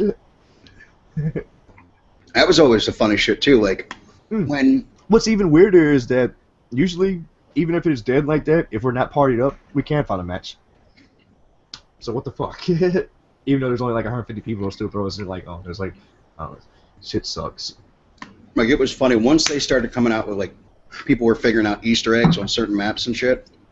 It's always funny because you'll go to like on Rogue Transmission. There's an Easter egg. It's a Jurassic Park Easter egg. There are 2 buttons that you got to fucking hit, and then you'll hear like leaves, like trees rustling, and all of a sudden you'll hear T-Rex roar.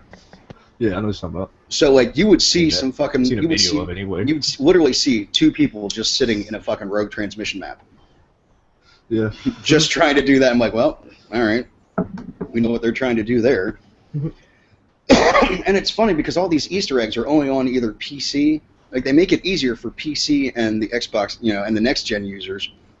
But for us, like certain ones, like if you got to do that on the 360, usually there was like a pole that you had to fucking jump to and fucking hit. The power of modding and hacking shit to make it come out. You had to like hit a button. Now on 360, there's just this button that floats in the fucking air. Like, what the fuck is this? And like, on the one on fucking Hannon Resort, you're supposed to shoot a light on that fucking back boat there, Cobe. Yeah. The light's not there. Not there at all. I'm like, does this thing even blow up on 360? Bet you fucking don't.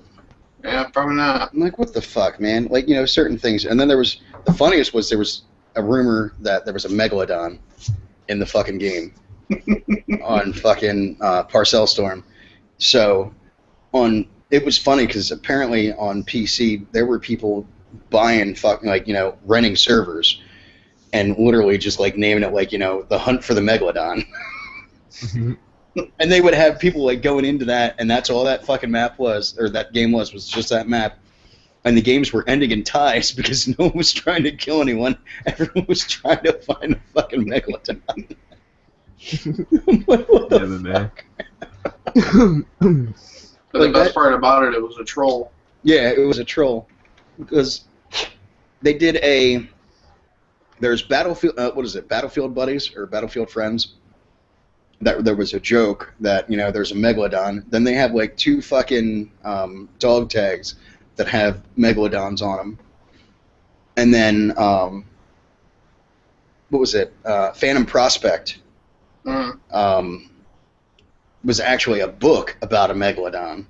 So there was like so many like hidden things thrown into it that everybody instantly was like, there's a Megalodon. Well, there's a T-Rex on the fucking T-Rex roar, so that's got to be it. And people were fucking looking for it, and they're like, nope, it's not really it. And it's funny, like certain Easter eggs, like there's on Dawnbreaker, it's Plants vs. Zombies. There's a little plant in the one fucking corner. Operation Locker is just like, there's Battlefield 3 sweatshirts and shit, like laying all over the fucking map.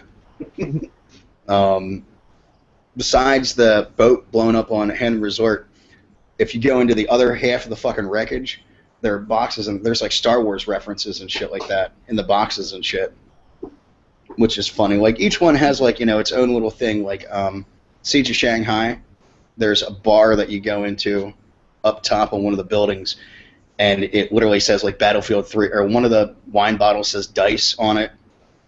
The other one says Frostbite 3, shit like that, you know, like all over the fucking place. It's funny to see, like, you know, what they fucking put in. Like, I know on Ghosts, there's like gnomes, yard gnomes, on like every fucking map. It just like makes no sense. So what are your thoughts on Sledgehammer fucking making the next COD? Didn't they already have like a hand in one of them anyway? Yeah, they did the campaign for Modern Warfare 3. Yeah. And that was it. But I mean, this time they're actually doing the multiplayer instead of just Yeah, the they campaign. did. They came out and said COD's going to be in a 3-year cycle now, Mhm. with 3 different companies making it. Well, that just pretty much points out that we're going to have another 3 years of COD. Oh, God. They need to fucking change shit. I think so. So, I think no matter what, though, Call of Duty will always fucking... I don't think it's going to go away. I don't think it's going to kill itself off, because there's always going to be the fanboys that fucking... it was slowly dying. You can look at Ghosts and see that, like, compared if you just compare numbers and shit. Oh, yeah. Especially on PC side. Fuck it. I think there's more people actually playing Black Ops 2 on PC than there are fucking Ghosts. There's more people playing Black Ops 2 on fucking 360 than there are people playing Ghosts on Xbox One. But then again, like, you also know there's going to be less numbers on the console just because COD's on 5 different consoles this year Mm-hmm. instead of, you know, mainly 3. Mm-hmm. Of course, the numbers are going to be different. But I think it's funny, though, like... They really don't. They need to stop doing yearly releases with it. It Mhm. sounds like we're definitely going to have 3 more years at least of yearly releases. Give them, like, you know, let the game be out for 2 years. I mean, look at Battlefield 3. You know, Yeah. that game was 3 years old, and it was still fucking... There were a lot of people that bitched about, you know, the buffing and the nerfing of certain guns, but, you know, Battlefield was pretty fucking solid. It wasn't half as, you know, you didn't have to worry about half the fucking bullshit. See, at least like the way this is set up, it'll give each of the companies like extra gear to work on their COD title, so they Mhm. could try to improve it and do different shit. But still, yeah. I just want a game to come out where it's not broken when it first fucking comes out, you know? Where they have to constantly keep patching or shit like that. Like, if Call of Duty was smart, they would just do an open fucking beta. So Yeah. so they can get feedback from the fucking community. Like, that's the smartest thing Titanfall's done. They had an alpha build, and then they had a beta the alpha testing and the fucking beta testing. Yeah. And it was smart because they're getting feedback from the community on what they think should get fixed or this or that, you know. So when the game comes out, it's not going to be fucking broken. It's not going to be like, well, fuck, man, you know, I'm having issues getting online or this or that, or, you know, the game keeps freezing up or whatever. You know, I mean, And that's... some of them issues though have to do with like fucking like Grand Theft Auto. Like that wasn't necessarily their fault. I guess they just wasn't. They was expecting high traffic, but God, maybe not that much traffic. Well, that's like Modern Warfare. So some of that stuff you can't predict, but then again, you already like them. They know they're going to fucking outsell fucking everything. Oh yeah. They had to be somewhat ready. Well, you think about it. Remember Call of Duty Elite when that first came out? I did not pay for it because I'm not stupid. But yeah, I remember it. I ended up getting it because I got the hardened edition. Yeah, well, yeah. I can So, see you know, that, so yeah. it fucking came with it. So I was like, all right, cool. But the funny thing was, It's like they did nothing with it. it Pretty crashed much. the fucking site the first fucking, you know, the first month that site was down because they didn't expect that high of a foot traffic. I'm like, hello, you have one of the most anticipated games of the fucking year for Call of Duty. You guys always have, you know, it's always fucking, people are always fucking buying that game. And, you know, people were coming off Black Ops, and I thought Black Ops was just terrible. I've always been more of a fan of the Infinity Ward games than I was the Treyarch. opposite. Finally, somebody that agrees with me. Yeah, well, both of y'all love sucking nuts too, so. Suck one nut, and I always think you're gay. God damn it. Hey man, just because I have balls in my mouth doesn't mean. Wait, no, never mind. Dude, World at War is probably the only Treyarch game I like. You know what I loved about World of Warfare, whatever, fucking World of War or yeah, I Modern was like, Warfare? I know I said that all backwards, Combination man. of both. I was like, that's like Call of Duty and World of Warcraft together. It's like, yeah, I never played that. But no, World of War was like actually online. They actually had fucking oh, what the fuck is the word I'm looking for? Whatever, you can take off limbs and body Mhm. parts. Yeah. Yeah, Well, like, World I at War love was. that. I will say, dude, I loved World at War. You take your big M60, bro, and you shoot off the fucker's leg online. But- Like, that was cool. And they had tanks in it too, which was fucking great. OP, but awesome. I remember Mhm. like fucking getting hella fucking streets with tanks. But what I hated was going into, like, the thing that fucked it up the most was you went from Modern Warfare 4, Modern Warfare. or I mean Not even out COD, yet. COD 4. You had COD 4, which had fucking phenomenal fucking guns and changed the dynamic completely. Then Hey to man, PPSH, fuck you, I love that gun. But yeah, dude, World of War, like everybody using an MP40. I was like everybody else is using. and then then you went to fucking Black Ops, where all of a sudden you're stuck with crappy guns, except for the FAMAS, which was I like, still think Black Ops is my favorite, but dude, again, I was mainly knifing, dude. So, Yeah. Dude, for knifing, that game hands down was probably one of the better ones. oh yeah, dude. For Well, a regular- that's actually the game that started me to get the fucking knifing. Was So I pretty much started I started before YouTube, so I was like doing it in Modern Warfare 3. Modern Warfare 3 had that cheap lunge shit and all that shit Oh, with the knifing. the OP fucking lunge. That game was broke for the most of the part. Dude, They had the those care USB package 45s. glitches and all that shit. Nah. I had no issues on fucking Modern Warfare 3, to be honest with you. Dual But- FMG is the only thing that I hated in that fucking game. That and Type 95. Yeah, the Akimbo FMGs were fucking OP as fuck. You know when when it first came out, you could akimbo your 1887s and fucking with a shotgun shoot a nigga 50 feet or whatever. It's like, what the fuck? Yeah, dude, that was the shit, by the way. See, back then, before the whole YouTube game, we had a whole team too, so we was always partied up, and we would never fucking lose because everybody would camp and they would let me go out and just murder.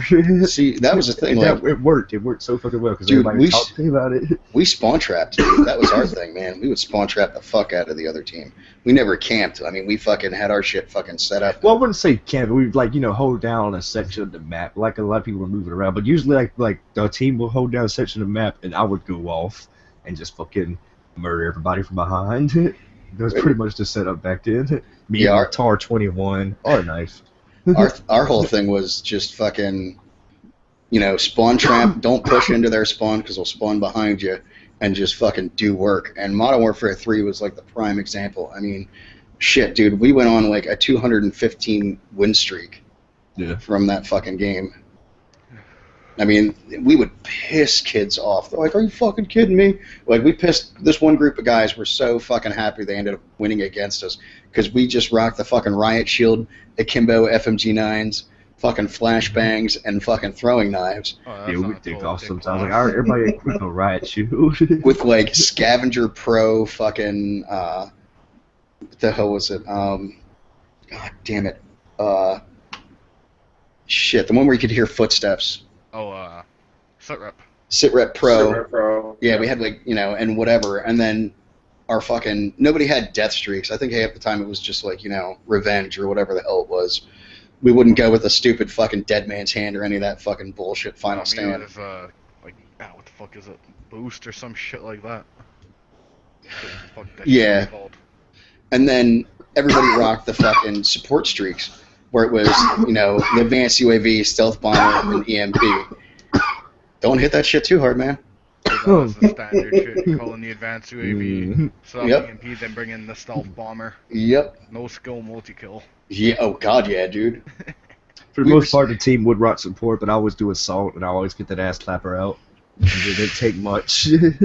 I thought the funniest was anytime, it was so bad to the point where when you're playing, each person on our team had an EMP, so they would throw something up in the fucking air, and we would be dicks about it. Let them think they're gonna get you'd see a predator missile coming in, and 3/4 of the way down, all of a sudden someone hit the fucking EMP, be like, "Nope, bitch." Be like, "Not today." Dude, the one thing is, in Modern Warfare 3, I was always playing with, Bucks, Knife Happy, Tater, and all that. We always played bare bones. I barely ever got any fucking kill streaks. I never Bare bones really- was fun, dude. Yeah, dude. See, I that's was what I'm saying. I busting never really down fucked with AC kill streaks that 130s and all much. that shit left and right. Dude, it was chill, because, You didn't have to worry about getting fucking murked by a predator missile or some Yeah, shit. well, like like he was saying, though, if you're working with a team and your team is decent enough, usually ain't gotta worry about that anyway. I think the funniest Because like we was always had bunch of motherfuckers like, snipers. all right, so you got these motherfuckers like, all right, y'all two motherfuckers, make sure y'all have rockets and shit. That way y'all can take out UAVs if need be. We're going to do this. Y'all do that. I'll plan shit out. Dude, Eventually when work you're with a playing team. Yeah. Dude, when you're playing with a fuck ton of knifers, there ain't no plan. It's everybody run around and get banged. Oh yeah, I shank, know that's this. it. Yeah. That's all it This was. is usually why I was the like one knife and everybody else. Well, Like, I always loved about knifing. It's like I'll get into it and start doing it, start stomping some ass, and somebody other team's like, oh, I'm going to knife too. It's like, nah, you're just gonna show yourself. This is like, nah, you get I stabbed. was the dickhead with the fucking like USR suppressed MP7 with rapid fire. That was always me. dude, I remember I always had the striker with fucking max damage on. Yes, that I was was- a beast. that thing was Zombie strike OP. zone. Yeah, that was like Dude, probably my most used oh my gun god, guns. Mission was my fucking map. I would fucking camp my ass off on fucking B. I usually had C4 blow up the fucking truck and lay down by the truck on B if we had the fucking C spawn, because we never wanted A spawn, Oh no. and just fucking lay there and just wait for fucking people to come around and fucking max damage. It's one shot fucking kill each Yeah. time. And the funniest was, what fucking map was that? The French map. Resistance. Resistance. If somebody called in a predator missile and you were back by the C flag, Umbrellas. you Yeah. fucking duck underneath the umbrella, dude, and that shit protected you. We always did that shit. And the fucking B flag was so easy to take from C because you could run up and literally not be on the fucking flag, but stand right by that one building in the corner, and you'd still capture the fucking flag. You would still capture B. And there was always snipers in that fucking building, left and fucking right, that were overlooking. Always someone with a fucking sniper rifle fucking overlooking, trying to pick people off and shit. Yeah, at fucking B. I know. I was always Oh. the dickhead there trying to get a quad feed. We were always, dude, I mean, we were raping kids. And what was that, Overpass? Was the one map that you didn't want A on. Yeah, You Modern could, Warfare 3. yeah, Modern Warfare 3. Yeah, some shit like Overpass. I know. Yeah, that fucking, you never wanted A flag. If we got, like, even if we had A, we wouldn't capture A. We would literally run out, fucking have three guys get B, three guys get fucking C, flip the fucking spawns, and then just spawn trap. Because at that point, you could sit there by B and have someone fucking looking, down that one hallway. Then there was that one hallway by A that literally came out. You had two guys over there fucking sniping, and then someone would come back around by the fucking trucks and shit through the fucking garage and just fucking sit there and start picking them off. And I don't know how many times, man. Fucking psychotic, dude. That dude, I couldn't fucking stand him because that dumbass would always try to get A. And he's like, I need the points, I'm like, dude, get the fuck off A. I need to get my Reaper. I'm like, yo, retard, get the fuck off of A. Dude, just chill and get one kill. That's all it is. You don't even have to worry about it. Fuck. Dude, I don't know how many times I fucking got a Reaper on that fucking map. And that map was terrible for fucking Reapers, too, because you had everything fucking hanging over and shit like that. I don't know, dude. And it's funny, like, everybody I know is like, oh, fucking Modern Warfare 3 sucked. And I'm like, dude, I loved it, man. Like, I came in on Modern Warfare 2, and I fucking loved that game. Like, I played Modern Warfare, but never really played it online. And when I got Modern Warfare 2, I went back to I went to fucking COD 4 and fucking loved it. I was like, oh, shit, man. But, Modern Warfare 2 was my shit. I never rocked Commando or fucking One Man Army. One Man Army was so fucking cheap. Oh, so fucking P, dude. It I was, was like, everybody else is using it. I remember I was like, all right, fuck, I'm gonna try it out. It's just like Dude, easy nuke. It's like, yep, this is fucking. yeah, dude. That was the first time I ever got a nuke was on Terminal, and I rocked One Man Army with the noob tubes. And it was like right off the fucking bat, got my fucking broke. Yeah, dude. Fucking broke. Got my Predator missile, and then with the Predator missile, I got at my. least a Harrier. Yep, I got my fucking Harrier. The second I got my Harrier in, dude, it was like, nuke, I'm like, bink. It's like, fuck yeah. And it was probably within a 5-minute time it's actually span. like you do like the fucking like the Harrier, the ass clapper, then the nuke or something like Yeah, that. or Yeah. some of the times we would do Harrier, and then, or no, it wasn't always, it was Harrier, and then we would do Chopper Gunner. Yeah. And then, and then I remember mixing up, because I liked the AC-130, I always got That shot. thing was a beast. Just always got shot the fuck down half the time. I'm like, God damn it. Yeah. I will say in Black Ops, I love the fucking chopper gunner in Black Ops, though. Dude, that shit it got shot down pretty quick, but depending on who the fuck you were going against. I mean, I'm not gonna, Black Ops was fun. Once I unlocked everything I had, then I had a fucking blast with it. On my first gamer tag, I fucking was, the max prestige on that one and had, like, everything unlocked. And I love the fact that it had daily challenges and shit like that. Yeah. And the weekly challenges. That shit was fucking awesome. It sucks that they don't fucking have that shit now. It's like, dude, come on, man. Fucking make it more, fun for us to fucking play it. Yeah, dude, not just bullshit where you got, like, 14 or 15 days to complete, like, certain challenges and all this shit, and, like, constant ones will pop up that you've already done. It's like, what the fuck? Yeah, like, that's why I liked going in where we could do, what was it, Safeguard was fun. Yeah. And, squads and shit was a fucking blast. Yeah. Going in and doing squads when you're going against some of the AI and shit. That was funny when we went against fucking, what was that, were you there that night that we went against Optics fucking team? Yeah. Dude, that was me that was hosting the fucking lobby. Yeah, we ended up going against Optics fucking squad. You could tell none of them were in there, but it was just funny as hell when you see, like, the whole fucking Optic team. I'm like, that's kind of interesting. All right. Dude, tell the truth, I've lost complete interest in Ghost. I hate the fucking game with a passion. Dude, get GTA 5, man. Fucking come play with us. Dude, first things first, man. I gotta renew my 1 year. Oh, yeah. That shit, man. Fucking I gotta up cut my off goal. money, trying to fucking get a little bit of dough so I can do that shit. You got how much time do you have left on yours? Sunday, I'm done. All right. So I'll see if I can find a code or whatnot.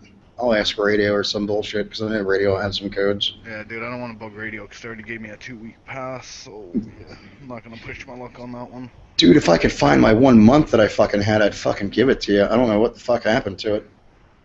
It was with my fucking kid's Xbox. It was a 1 month of gold.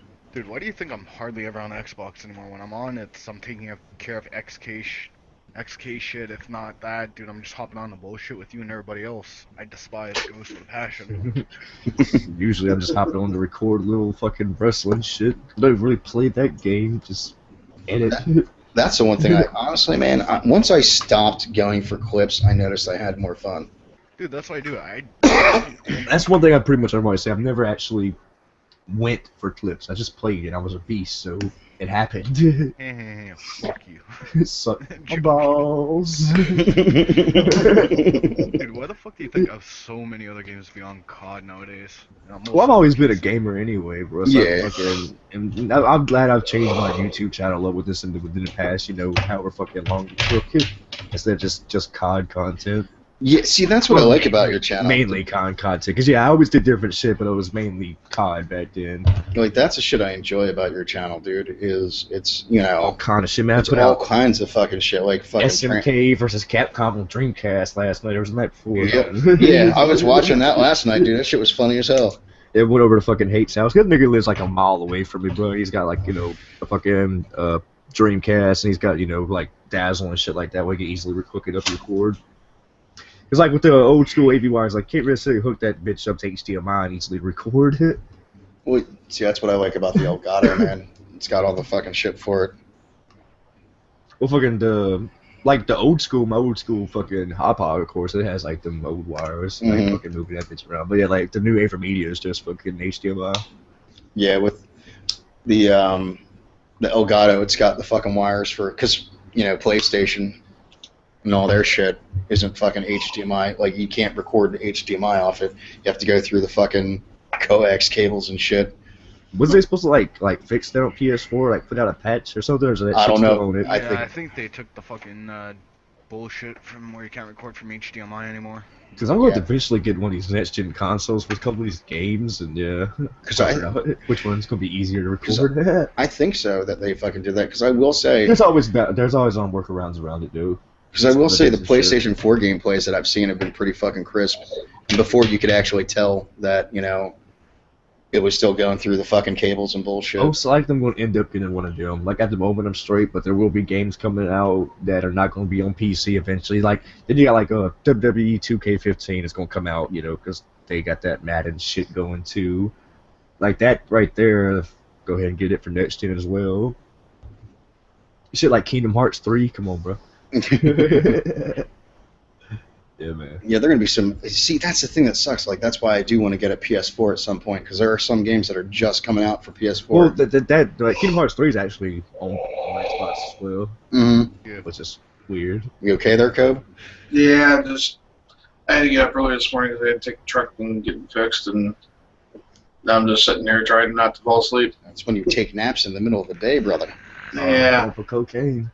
Dude, I'm telling you, that's one thing I've learned about after having cancer, and if this shit ever gets out of my body, I still will be taking daily naps.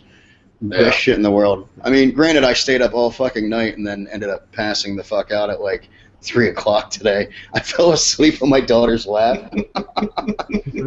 She's watching TV and I passed the hell out, and finally she like pokes me. She's like, "Daddy, get up." I'm like, "Oh." She's like, "I gotta go potty." I'm like, "Oh, my bad."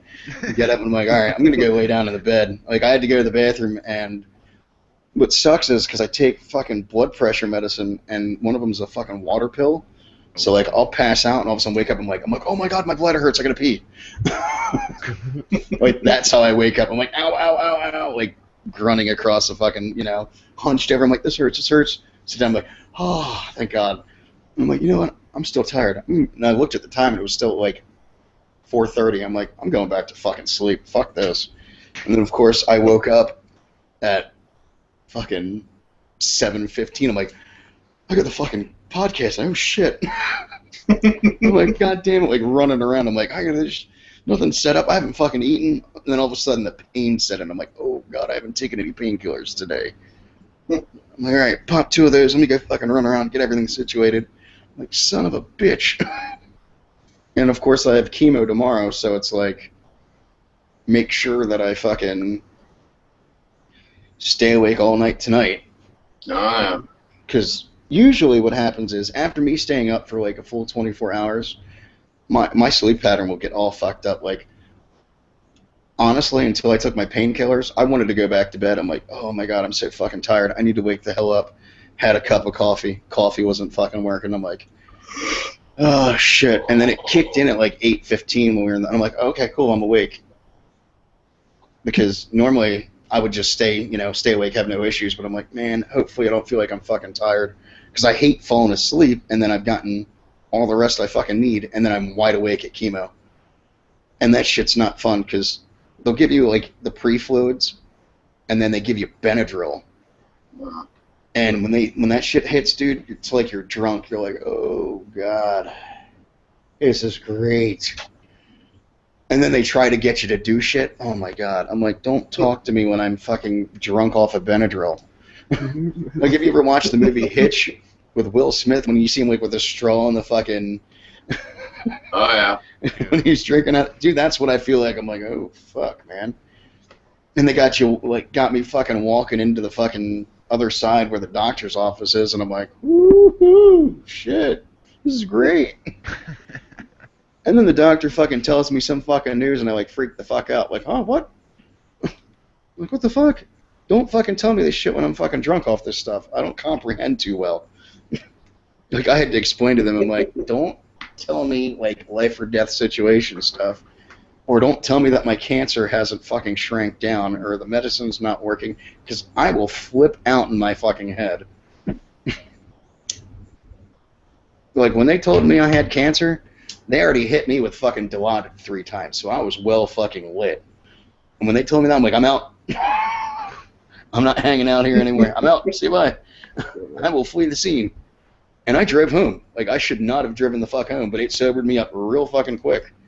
I was like, I'm going home. And then came on the fucking podcast with Wiggy and them and shit. Ended up doing Southern Comfort that night. And then I woke up the next morning in so much fucking pain, I was like, yeah, I'm going back to the hospital. And they fucking yelled at me when I got to the hospital. like the nurses were fucking answers along with the doctor. Well, why did you leave last night? And I'm like, you guys flat out didn't say, hey, look, we want to make sure, we want to run further tests. It was, you have cancer. And so when I heard that, and I was already rocked off of fucking pain meds, I didn't want to fucking be here. I had to tell my wife. I had to tell my kids, tell my family members. I was like, and then I woke up today and was in a whole new world of hurt. can you figure out what's going on? They're like, sure. And then within 20 minutes, they fucking had an IV in my arm and hit me with more fucking Dilaudid to take the pain away, and then checked me the fuck in. But I got an attitude from all the fucking nurses on why I shouldn't have left against doctor's orders. I'm like, you guys didn't. I was like, that wasn't real professional at all. I don't know about you, but you don't tell somebody they've got fucking cancer. Like, let the fucking tests run and, you know, do all that. Like, they only fucking figured out that I had cancer because my white cell count was off. And they saw something on a fucking, you know, on the CAT scan. They didn't biopsy it yet at that point. They didn't run any other further tests. So it's like, that's great and all, but how about we run tests before you go telling me? So, of course, I didn't believe them at that point because not all the tests were run. And then what sucked was that was a Saturday, so no tests were done on Sunday. Monday, they said, okay, well, your colonoscopy and a biopsy. All right, cool. Well, the test never fucking happened. So Sunday night, after midnight, I couldn't get anything to eat or drink. And then they did it Tuesday, and it got pushed back. And I'm like, listen, I looked at him, and I said, listen here, motherfuckers. And, of course, my sleeping pattern was all jacked up at that point because I couldn't leave, you know? And I looked at him, and I was like, look, it better happen Wednesday or I'm going to fucking go to another hospital. I was like, because this shit's getting ridiculous. I was like, because this is the third night in a row now that I can't eat or drink anything. You've given me the sponge on a fucking stick that I dip in water and fucking make sure my mouth is fucking not dry. Like, this is getting old quick. And that was the next day that they gave me, like, they're like, okay, well, you're getting the test done today. You got to clean your colon out. I'm like, that's awesome. And they tried to give me this stuff called Go Lightly, and I couldn't fucking drink it, dude. It was like warm salt water. I was like, I am not touching that. That stuff's disgusting. I mean, it was fucking bad. And then that's when they ended up giving me magnesium citrate, which I don't wish that upon any of my fucking worst enemies. I have no idea what the hell that is. If you got to go to the bathroom, you will go to the bathroom. Let me get extreme laxative. Yeah, and very extreme laxative. They gave me, thank God I was on an IV, dude. They gave me 3 bottles of that, and this stuff called Sipicote, which is another laxative. 4 pills of that shit. And they're like, just make sure you keep drinking liquids. I'm like, well, just keep fucking bringing the water. And I'm fucking slugging the shit back, and literally in like 20 minutes, all of a sudden my stomach goes like, I'm like, that doesn't feel good. And then like extreme fucking pains. I'm like, oh my god, man. I'm like, what the fuck? Well, the decent thing at that point was they already had me on like not a liquid diet, but it was a softer diet, you know, no solid foods. Yeah. So I was like, all right. And then probably about an hour after that, man, I literally sat on the toilet for 3 hours. Pissing out of my ass. There was no solid poop whatsoever. Thank God I had my tablet. That's some of that diarrhea shit splashed back up on your ass, man. So watery. Dude, thank God. All I had to do was relax, and it just came out of me. I was like, I had the charger, and I had my tablet set up on the sink. We'll be here for a minute. Because with my tablet, I have the fucking case and shit, so I can just sit there and rest it like that. Yeah, bro. So I just had it fucking rested, and I'm watching movies and shit. And the bathroom door is wide open because I have the fucking, you know, I'm connected to an IV that is plugged into the fucking wall because it's charging. So they go, Mr. Harrington, I'm like, going to the bathroom. Yeah, everything okay? Yeah, it's coming out wonderful. Let us know when it's clear. No problem. What color is it now? It's still a dark brown. A few hours later, okay, it's yellow. And it was probably around like 6 o'clock in the morning. I'm like, it's clear. It's official. I am just peeing water out of my ass. Oh my god damn it, man. Because, you know, when they do a colonoscopy, they got to make sure everything's flushed the hell out of there, and they got to fucking see everything. And then, of course, they put me under. I'm fucking out cold. Wake up, and I'm like, why do I feel so violated? But I was on so many fucking painkillers that my asshole did not hurt at all. I couldn't feel anything from like the waist down. And I'm like, man, my fucking stomach hurts though. I'm like, what the hell is going on? And they're like, oh, well, we had to fill your colon up with air so we could see everything. I'm like, that's awesome. And they're like, yeah, before you leave, you're going to have to try to fart. The fuck? I'm like, what? So you had some ass queefs. And I'm like, Air's been pushed. yeah. I'm like, so I need to fart before I leave this room? They're like, yeah, so if you can. Instantly, man, I hopped into the fucking fetal position on the fucking bed, put my knees into my fucking chest, and was like, they're like, all right, we can cart you back. And they're like, so if you feel like you have gas or anything, just keep pushing. Make sure it comes out. I'm like, sure, no problem. And, dude, I was literally just farting the whole fucking ride into the elevator. And then we're in the elevator. I know I've fucking told this story a million fucking times, but I think it's fucking hilarious each fucking time. And I'm in the elevator, and they literally, like, I'm on the 7th floor, the fucking, the endoscope shit, all that stuff, where I got my colonoscopies on the fucking 1st floor. And at, like, the 3rd floor, 2 doctors fucking get on, and I'm just like, how's it going? And they're like, colonoscopy? I said, yep. I'm just nonchalantly, like, laying on my side with my knees on my chest, farting my ass off, dude. I'm like, oh my god, man. And finally, like, they cart me into my fucking room. I'm like, I'm pushing. I'm like, ooh, I think I actually have to poop now. Run to the bathroom, take a shit, piss out of my ass pretty much, whatever's left. And then all of a sudden I had to go down for my fucking biopsy. And let me tell you, man, oh my god, dude, anybody that gets a biopsy, God bless their heart, man. And anybody that gets a fucking bone marrow biopsy, God bless your soul, dude, because I don't know how I could fucking deal with that one, man. That's where they take a fucking chunk about that fucking long and about that fucking thin of your fucking bone. And, dude, it's like and it's literally like punch in with the hammer and twist, and they fucking pull it out.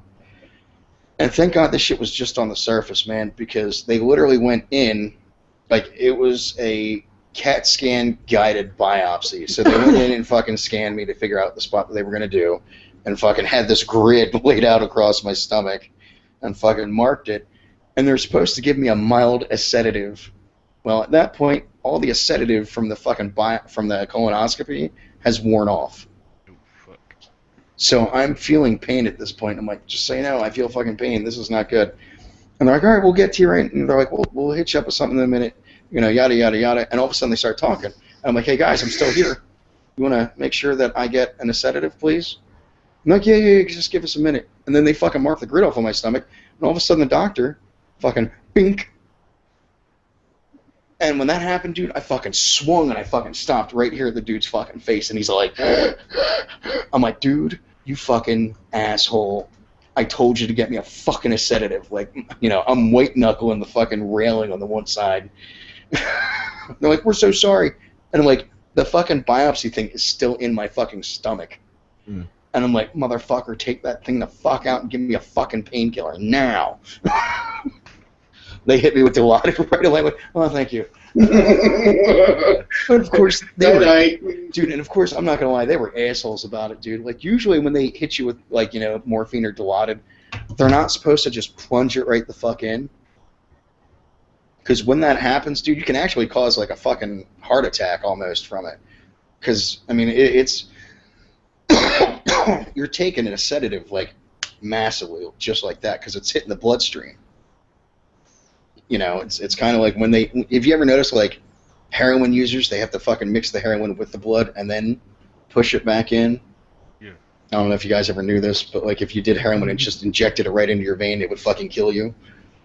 So, usually most of the nurses would actually, screw the thing in and fucking pull back and then slowly just kind of, punch it in. This dude was like, fucking just mash it in, like 2 milliliters of fucking Dilaudid. I'm like, "Meh." Dude, man. And Dilaudid is 100 times stronger than morphine. So, like, 4 milliliters of fucking morphine does shit for me. Like, that's how bad of, how much I'm used to painkillers and shit. And, when they hit me with 2... Junkie? Yeah, that's what I fucking feel like, dude.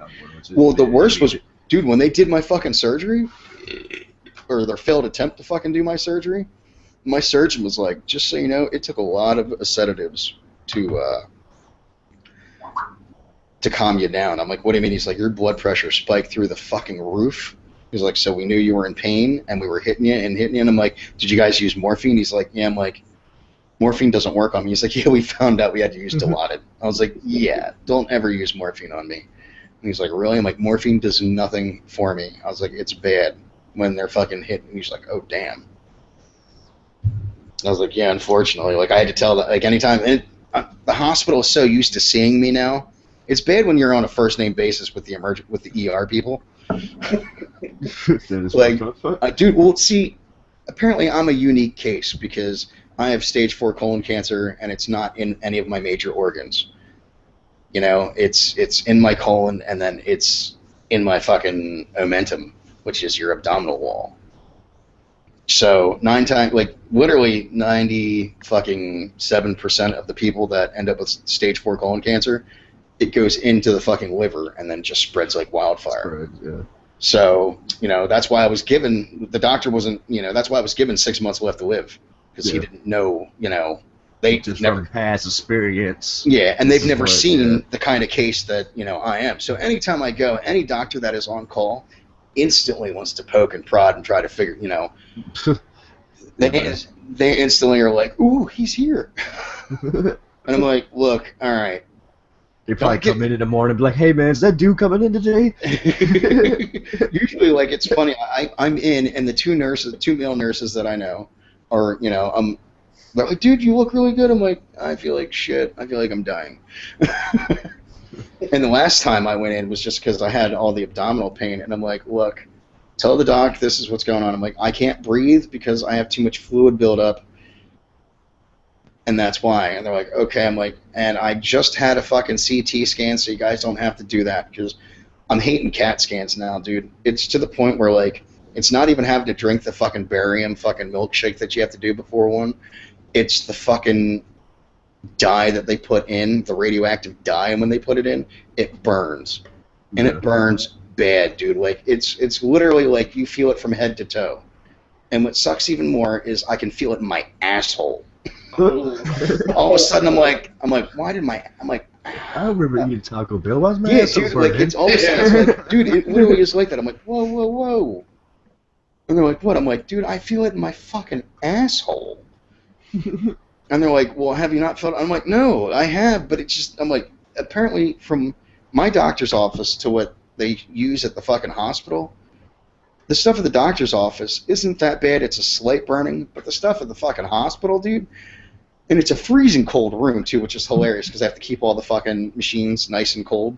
So it's at like 40 degrees, and you're literally in a fucking hospital gown. When that happens, I'm like taking the fucking blankets off me and shit. I'm like, God damn, I'm sweating. I'm like, but my asshole's on fire. Can we fix that? You guys got ice cream?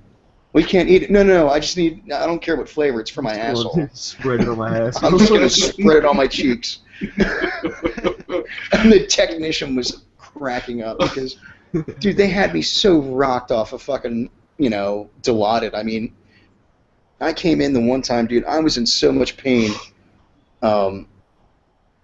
This is when I had the 9 liters of fluid in my fucking abdomen. So I couldn't breathe. I was in all sorts of fucking pain. And they're like, well, we got to do a CAT scan. I'm like, okay, that's fine. And the guy's fucking hit me, and I'm like, ow, ow, ow, ow. And he's like, what? I'm like, that burns, man. I'm like, he's like, yeah, it's supposed to. I'm like, no, dude, my asshole's on fire. I was like, you guys got any ice cream? He's like, ice cream? Yeah, we can get you some ice cream. What flavor? I'm like, I don't care what flavor. It's for my ass. He just stops. He goes, so he can, yeah, Mr. Harrington, Mr. Harrington, yeah, we can get you some ice cream. And he goes, dude, that is the funniest shit I've heard ever. Thank you so much for making my day. I'm like, no problem, dude. I'm here all fucking week. Yeah. Give me the fucking ice cream. I was like, now get me the fucking ice cream when I get back. So I get back in, you know, because they knew what was going on. Like, I knew what was going on. My doctor already called them. So I literally get in, and what's sitting there when I fucking come back? A Dixie cup of ice cream. I grab the spoon. I'm like, the doctor sees me do this because I was stretching. And he thought I was literally going to put it in my... Because I'm fucking cracking my back. And he's like, what are you doing? I'm like, cracking my back? Why? And like ended up eating the ice cream. He's like, oh, we thought you were going to put it in your ass. I'm like, no, the burning's gone now, man. That was not fun, dude. That was like the worst fucking situation. And like on top of that, it took like 3 hours for me to get out of the ER for them to check me in. And then, you know, it's 1 o'clock in the morning at this point. I'm fucking starving because, like, you know, you couldn't eat anything. And of course, I really couldn't eat much anyways to begin with because I would eat like 4 bites of food and all of a sudden I'm full because of all the fucking pressure and everything else. I'm like, oh my god, so this is what it's like to have gastric bypass surgery. And the nurse comes back, dude, and I don't know what it is, but apple juice, I absolutely love the hospital apple juice. And she already knew it from my fucking stay before. So when I get into my room, there's 15 containers of apple juice on one table. I was like, winning! And she comes back with like a fucking box of Frosted Flakes and some milk. I'm like, winning! And then I'm like, but where's my custom yellow socks? She's like, here they are. Like, sweet. Because I'm a fall risk at that point. Because they got me so drugged up, they don't want me walking around. Okay. Well, anytime they give anybody, you know, Dilaudid or any of that shit, dude, you become a fall risk. And well, especially the amounts that I was getting. Because here's how the system worked. Every 3 hours, I could get 2 milligrams of Dilaudid. Every 4 hours, I could get 10 milligrams of oxycodone, which was a fucking Percocet. So you want to hear how I took advantage of the situation? Could only imagine. Halfway through my 3 hours, it was every 3 hours for the Percocet as well. So every hour and a half, I was getting hit with painkillers. Fuck. I was, dude. I'll tell you what. When I was told that I had cancer, this is how I worked it. Like, you know, I was in a lot of pain too. That was the thing that sucked. Like when I was in the hospital with the cancer and everything else, when I first found out, I was in so much fucking pain that when I found out on Friday, I had the 2 oncologists come in. And they're like, you know, just so you know, you have cancer. Like, nobody told me that I had cancer at this point. It was just mentioned when I first got in. And I thought they were full of shit. I'm like, it's fucking gallstones or some other bullshit, you know? And somebody said pancreatitis is why I was having pain. So I instantly, you know, cancer went out the fucking window. And when my oncologist, Dr. Arajo, and fucking Dr. Virshwar came in and told me, they're like, look, just so you know, you do have cancer, and it is treatable. It's going to be through chemotherapy, and this is going to be a long road, but we feel that, you know, you'll be able to beat this. You know, they were very uplifting and very positive about everything. So I was like, all right, cool. You know, I have a chance at living. All right, awesome. Then the GI specialist came in 5 hours later. You know, I'm like, I'm texting my wife, and I'm like, look, I have cancer. I don't know how bad, but, you know, I was like, I'm going to have to do chemo. And, you know, Jen was devastated, dude. She was completely fucking devastated. And, you know, like to the point where, like, work made her leave work early because she just couldn't fucking function. And I felt bad. And I'm like, dear, look, we'll get through this. You know, I was staying positive the whole fucking time. Like, you know, I'm going to beat this shit.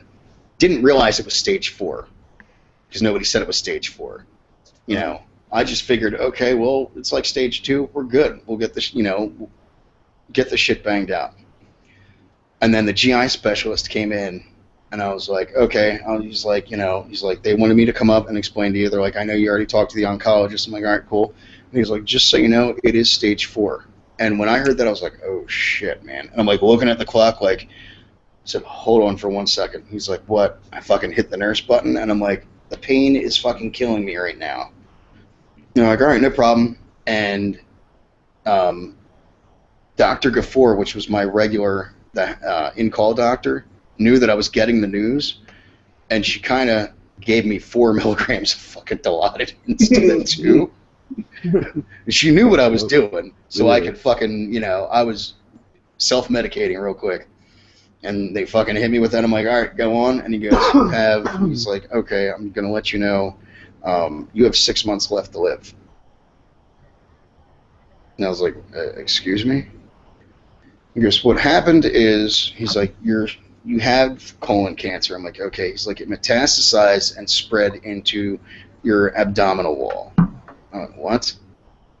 And he goes, I've never seen this magnitude of your cancer. I was like, okay. He goes, and you need surgery right away. We have to do surgery. We have to cut out the section of your colon. And I said, hold on. You have to go through cancer to cut out cancer. He goes, yeah. I said, are you out of your fucking mind? Of course, I'm rocked at this point. And he's like, what do you mean? I'm like, the second you open me up and you cut through any form of cancer, that's going to spread like wildfire. Yeah. At that point, you've given me 6 months to be alive, if that. I said, sir, you're out of your fucking mind. There's no fucking way. And he's like, well, you're going to, his exact words were, you will die in 6 months if you don't have this surgery. What do you say to something like that at that point? And instantly, since I was already high on fucking painkillers, man, it fucking devastated me. And what sucked even more was my parents were waiting outside. So my mom, my dad, my brother, and my grandmother were waiting outside. And he told, I was like, all right, well, just give me the fucking information packet, dude. Get the fuck out of here. I don't want to fucking see your face. Like, I was that pissed. I was getting angry. And then my mom and dad came in, and, my dad sees my fucking eyes welling up, and he's like, what's the matter? I'm like, just having a rough day, Pop. And he's like, no, what's the matter? I'm like, well, I'll tell you guys. I'm like, so how's everybody going, So, like, they're all, standing around, and I'm like, look, you guys need to sit down. And my mom's like, what's the matter? I'm like, just sit down. And she goes, all right, fine. So they all sat down, and I'm like, it is cancer. And they're like, okay. I'm like, but I've been given 6 months left to live. And my mom and dad are like, what? I'm like, I have stage 4 colon cancer. And instantly my mom's like, well, did it spread to your... And I'm like, no, it didn't spread to my liver. It metastasized into my abdominal wall. And instantly they're like, oh my God. I'm like, yeah, it's a rare form. Not too many people have seen it. I was like, And instantly the caseworker came in when I was talking to him. And she's like, just so you know, Brett, she's like, before you leave, we want to have you get a port put in. And we want to make sure, because you're going to go with chemo, right? And I was like, yeah, but I also want to get a second opinion before I do anything. And they ended up putting a fucking PICC line. I don't know if you remember seeing that, Young Jay. Yeah. They fucking, on the inside of you can still see the fucking mark. It's like right there, that little, it looks like a dirt mark. That's where they put in a fucking, a PICC line, where that went all the way up the fucking vein and right into my fucking heart. Mm. And that was not fun, dude. Like, they numb the fucking area, right, with fucking lidocaine. Yeah. And then you can feel them fucking pushing to get through. And I'm like, I'm like, God damn. Fucking still hurts. Hit me with more lidocaine. And then he puts this fucking metal piece over my fucking chest, and it's like a fucking... It picks up the fucking metal fucking needle that's in the like, it's not like a needle, but it picks up the metal tube that's inside the PICC line, so it can see where it's going and shit, so they can figure out where everything was. So it's like a live action fucking miniature like CT scan in a way. So he got it in and shit, and that was cool. And then, pulls that out, and he's like, all right, you're set, you're good to go. I'm like, all right, sweet. And the caseworker was like, look, we're going to get you out of here today because we don't want you in here any longer than you freaking have to be. Because my insurance allows me 45 days in the hospital. and I just ripped through fucking 5 days. And they're like, look, or 7 days. And they're like, just in case, you know, you end up getting hospitalized again, we don't want to fucking have you chewing through, you know, all the days. I'm like, all right, cool, get the fuck out of here. So, you know, by the time that was done, they gave me more fucking pain meds, so shit kicked in again. And I'm like, man, my fucking arm hurts, and it was numb, so I couldn't feel shit. Wasn't really thinking. And then the next day, dude, my fucking arm, hold on, Your dubstep screen right now. yeah, I know. Okay. The whole back of my arm right in here was nothing but a massive bruise. And it was swollen and shit. I'm like, man, why is my... Like, it was so weird because everything was numb, but it still hurt. So I couldn't extend my arm out like this. Like, it had to be, like, bent and, like, you know, lean over for shit. Like, I couldn't really move my arm back or forth. I'm like, ow, this shit hurts. Trying to close the door was a bad idea. Having to reach across my body and shit. I'm like, God damn it. I feel like I got T-Rex arms. I'm like, And of course I quit smoking at that point. You know, I didn't have a cigarette the whole entire time. I didn't have the patch and didn't want, you know, had no urge. And then once I found out I had 6 months left to live, we get outside, I look at my brother, I'm like, give me a fucking cigarette right now. He's like, here you go. I'm not even going to tell you no. Thank you. And then that night I ended up going on to fucking Southern Comfort. And I remember Wiggy ended up crying and shit. Like, I felt bad for, like, telling him, like, look, hey, I just started YouTube and, you know, I'm going to die. So much for that YouTube money. Yeah, so much for the YouTube money, so much for getting famous. I'm going to fucking die. You get it right, it's fucking YouTube pesos. Nuh-uh, it's YouTube pennies, motherfucker. I make it real. We're not in Mexico. Fuck that, I get pesos. It's not even worth anything. I don't make it rain, I make it hail, bitches. Yeah, I give like 5 girls concussions at the same time, though. Hell yeah. You don't get pesos, you get toques. Toques. I was going to say, what is the Canadian version of, like, you know, pennies? Pennies. Pennies? Yeah. Well, actually, dude, we don't even use pennies anymore. It's not even worth it. I was going to say, I mean... It's only really worth its weight in copper now. Yeah, because I know my dad, when he went up to Canada, fucking came back with, like, a fuck ton of Canadian cash and nickels, dimes, or whatever the hell equivalent is and shit. Dude, everything's the same except for $1, $1, and $2. Up here we call it loonies and toonies. Loonies and toonies. No, because, dude, our $2 fucking coinage is actually made of 2 separate pieces. And our loonies literally got a fucking loon on it. We don't call it a greenback of that shit. That's fucking funny. So I know random ass shit like this. Well, see, that's a plus to have you on the show. We get to learn something. You guys learn how ignorant you are. Yeah. Dude, you know what's funny? I really think, like, European money looks 10 times better than American money. Dude, it's like Canadian money. It no offense, but dude, it looks like the gay fucking flag. It's multicolored. It don't work. Yeah, well, it's funny. I'm looking at it right now, like Canadian banknotes. You know, like the 5, 10. Dude, it's all different colors, like blue, purple, green. Red is our Yeah. 15, like, at this brownish shit for our hundreds. Like, what the fuck? Yeah, dude, I'm looking at it right now. Dude, you literally put it, it's like the gay flag almost. It's a gay flag. That's Well, what I dude, call Canadian money. Well, here's the fucked up thing, man. You think about, like, you know, American money. They keep changing our fucking bills on us. Yeah. You know? You still use the old school ones. No, But dude, yeah, like, did the $100 bill just get another design too? Like, some more shit on it or whatever? Dude, our shit's pretty Yep. much been the same since probably about 1970. It's just we changed the way we print our currency now. Now it's actually made out of plastic, literally. yeah, like, our shit now, when looking at it, let me see. Yeah, because our fucking dollar has been the same, and then the $2 bill has been the fucking same, and then the 5 got revamped a Yeah, I few still years got one back, in my wallet. and then the $10 bill fucking has like a reddish tint to it, and then the 20's kind of, you know, still the same. Then the $50 bill has, like, you know, you have fucking Grant on there, and then like the American flag, and then it's the $100 bill that got completely revamped again. Like, that thing's been revamped like 3 different fucking times. At least. Yeah, for the most part nowadays, just use a goddamn bank card anyway. What the fuck Yeah, with dude. cash? Like, that's the Dude, funny I'm not thing. fucking Like, paper anymore. Even if- drug dealers nowadays, bro, they got one of them iPhone things for floop. Except your little card on it. That's Yeah, fucked and- up. And then there is a rare 1934 $500 Federal Reserve note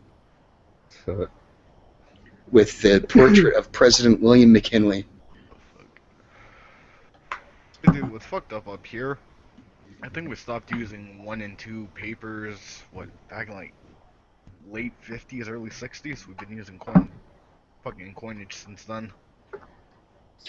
Well, I tell you what, gas station I worked at, we would get the gold dollar coins, Mm-hmm.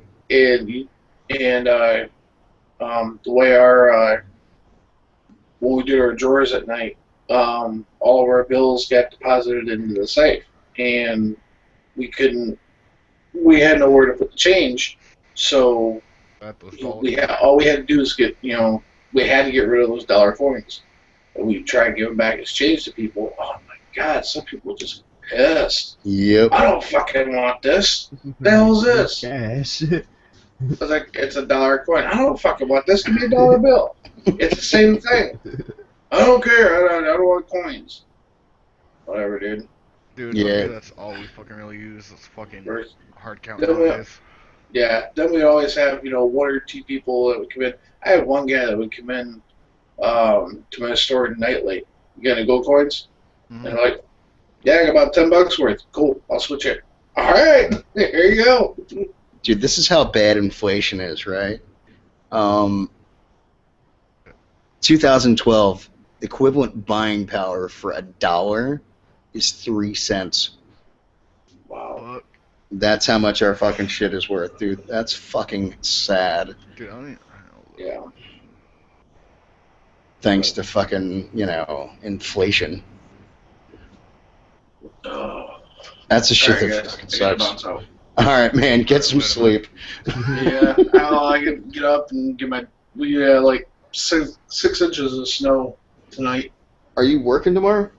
No, I got tomorrow off, but I get up and get the driveway blown out, and I got a dentist appointment tomorrow. You're gonna blow your driveway?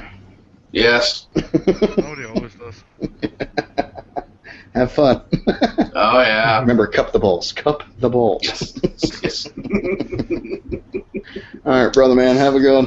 All right, I'll catch you tomorrow. Alright, later, Cobe. See you guys. Oh, man. It's up to you guys. You want to fucking end this thing, or?